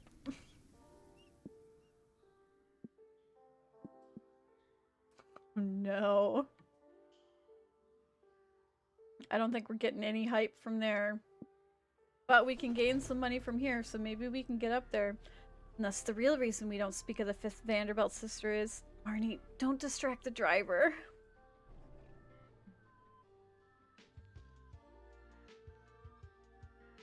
Art is beautiful. He's eating a sandwich.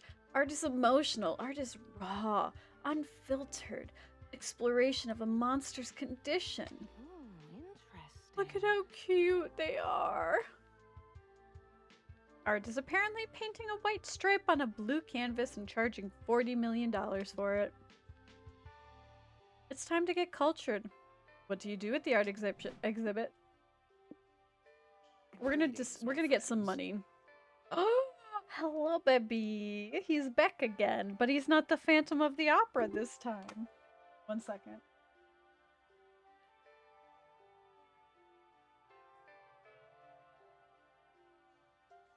Perfect. Greetings, my friends. Did I hear you were seeking to do some art interpretation? Yep, he overheard right. So if there's anyone here who knows how to interpret art, it's Liam. Or to put it another way, if there's anyone here who's know-it-all enough to tell other people how to interpret art, it's Liam. Interpreting fine art takes a sensitive soul, a keenly trained eye, and centuries of studying the different schools of art. Now, looking at art is easy. You just play fuck, marry, kill with it. Sports.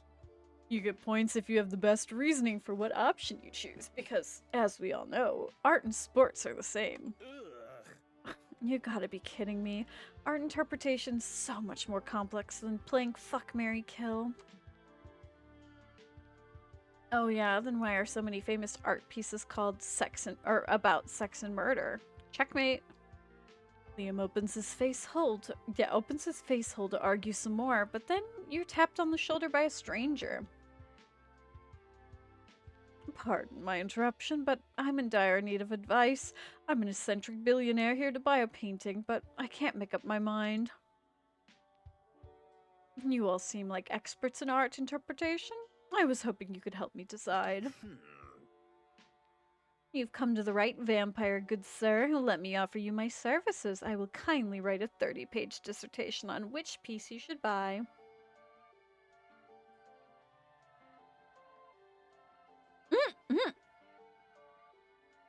I'm sorry, I think you misunderstood. I was just wondering if you could look at this picture and painting here and tell me if you would fuck, marry, or kill it.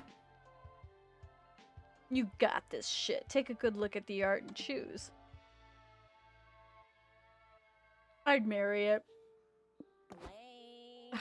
Why do you always choose marry? Most vanilla one. What's exciting or sexy about making a long-term commitment with your soulmate?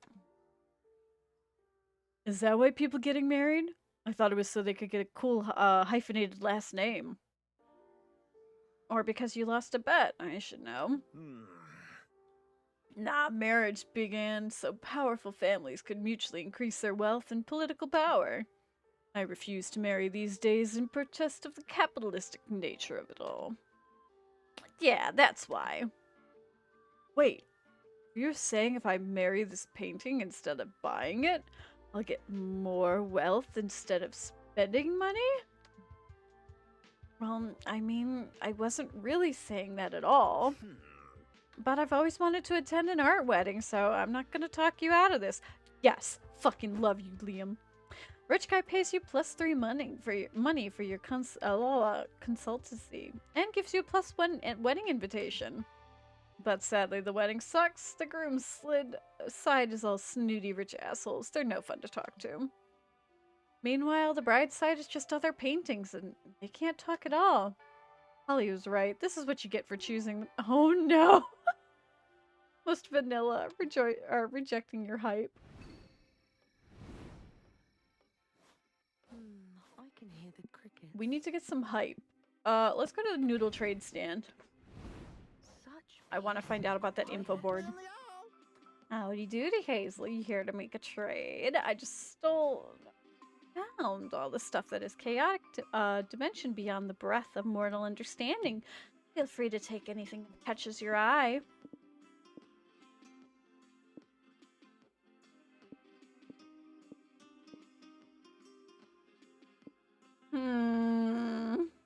I think this would be mined.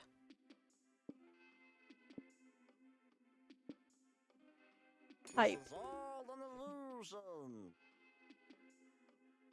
Well, I got more money. I was hoping that it would be hype because it's a treasure map.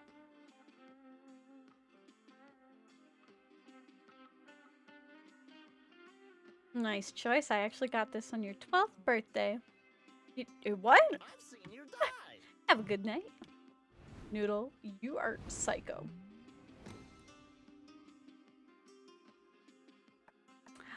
We got a destination!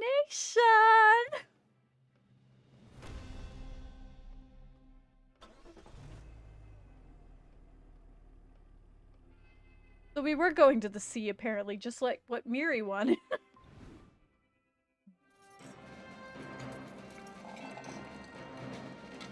Glory to the Mer Kingdom. You've heard so much about this marvelous land full of wonders and blatant violations of basic monster rights. The banquet is exquisite. There's a ton of seafood served in a clever and delicious way of repurposing traitors to the crown. They may have failed their attempted coups, but they surely achieved a revolution in your mouth. You attend royal balls, public executions, seahorse races, and you understand the many perils of romanticizing the extremely wealthy and their wasteful lifestyles. But you had a long road trip, so you choose to be a class traitor for only a few days. A toast to all things fancy.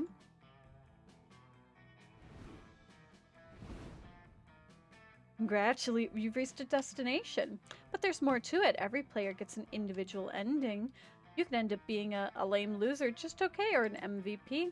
In multiplayer mode, the results will be determined based on how much you contributed to the resources needed to reach the destination. Oh, that's so cool. I'm gonna need to get Ryan to buy this so we can play it. In single player mode, it's determined by your overall resource spread. There's also a date ending, which has its own requirements, but ending up a lame loser will override the date ending. No dates allowed for lame losers. Anyway, let's judge you now. As you're ready to enter the Mer Kingdom, you see your friends laughing in excitement. You look at Polly and Scott, always full of excitement and joy. Sure, they're reckless, chaotic, and may or may not have caused the end of the world more than once, but they have their overwhelming positivity energy that is so easy to like. Over the course of this trip, you've gotten to know them better, and it's nice to see them smile at every challenge life throws at them. They're so cute. Maybe you can do that for a change too. You could stop always taking everything so seriously and just laugh when things go wrong, as time will continue. This way, you're on the big, incomprehensible joke that life is. A twisted, funny thing that should bring us all a bit of joy, a bit more laughter.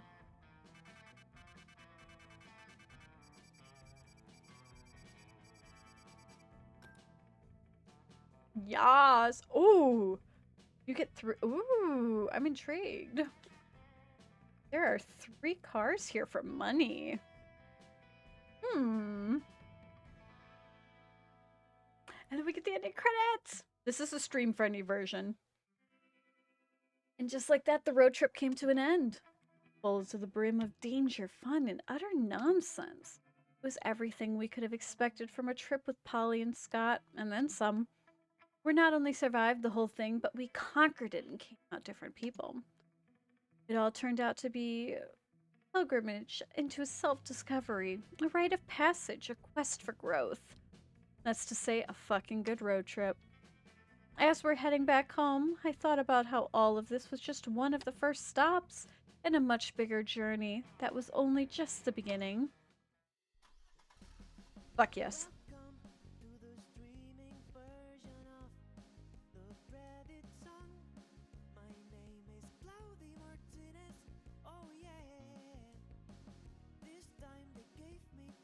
They're so cute.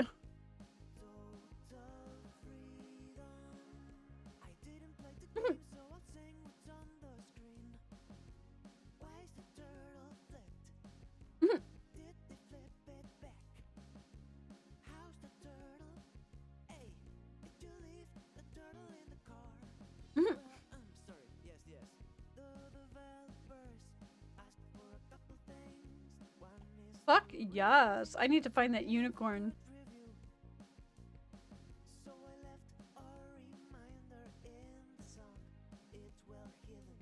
Fuck yes. Let them be boyfriends, please.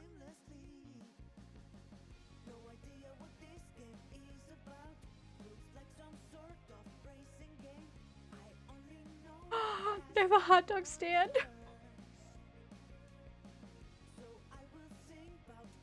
They're cute. Yes! Come in! Yes!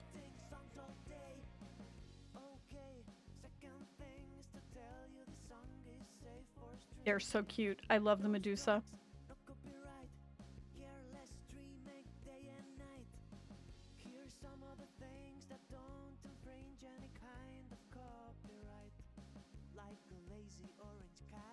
Mm. Mm.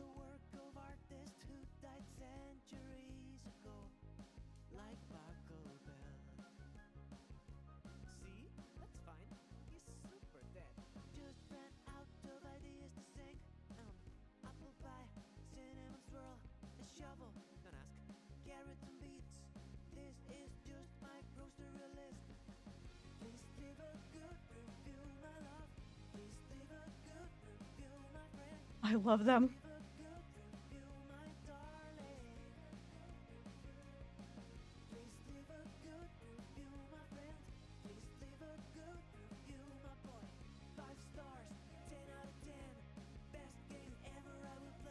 Lucky Lester is with Hex and oh my gosh, I love them.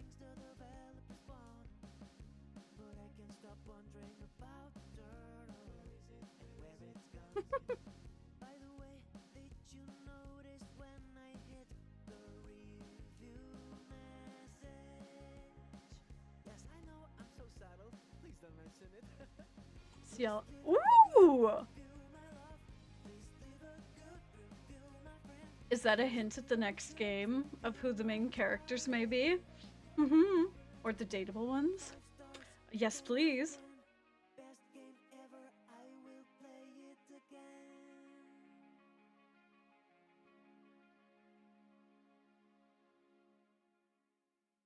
I love all of these.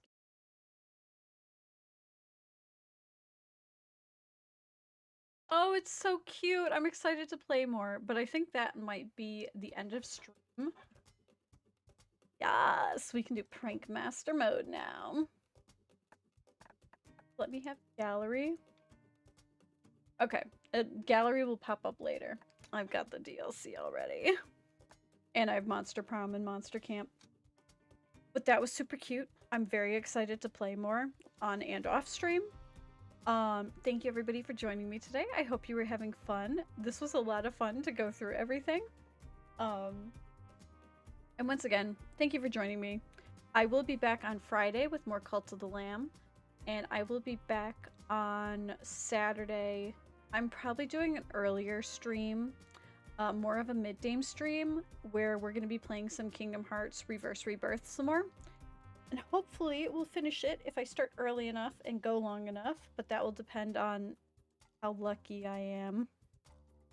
We were not doing well with one of the fights when I had stopped, so I was like, we're going to deal with that next time. So we'll see if I get frustrated or just spend the day leveling up for a bit. But yes, thank you again, everybody, for joining me. I hope you're having a wonderful evening. I hope you're having a wonderful day. And hopefully I will see you guys on Thursday. Thank you. Yeah. Thank you for joining me. Hopefully you have a great evening. I'm going to go get ready for bed because it's like 9 o'clock. I'm trying to get into work early tomorrow so I can be out early, but we'll see. But yes, have a great evening. And I will see you next time. Bye, everybody.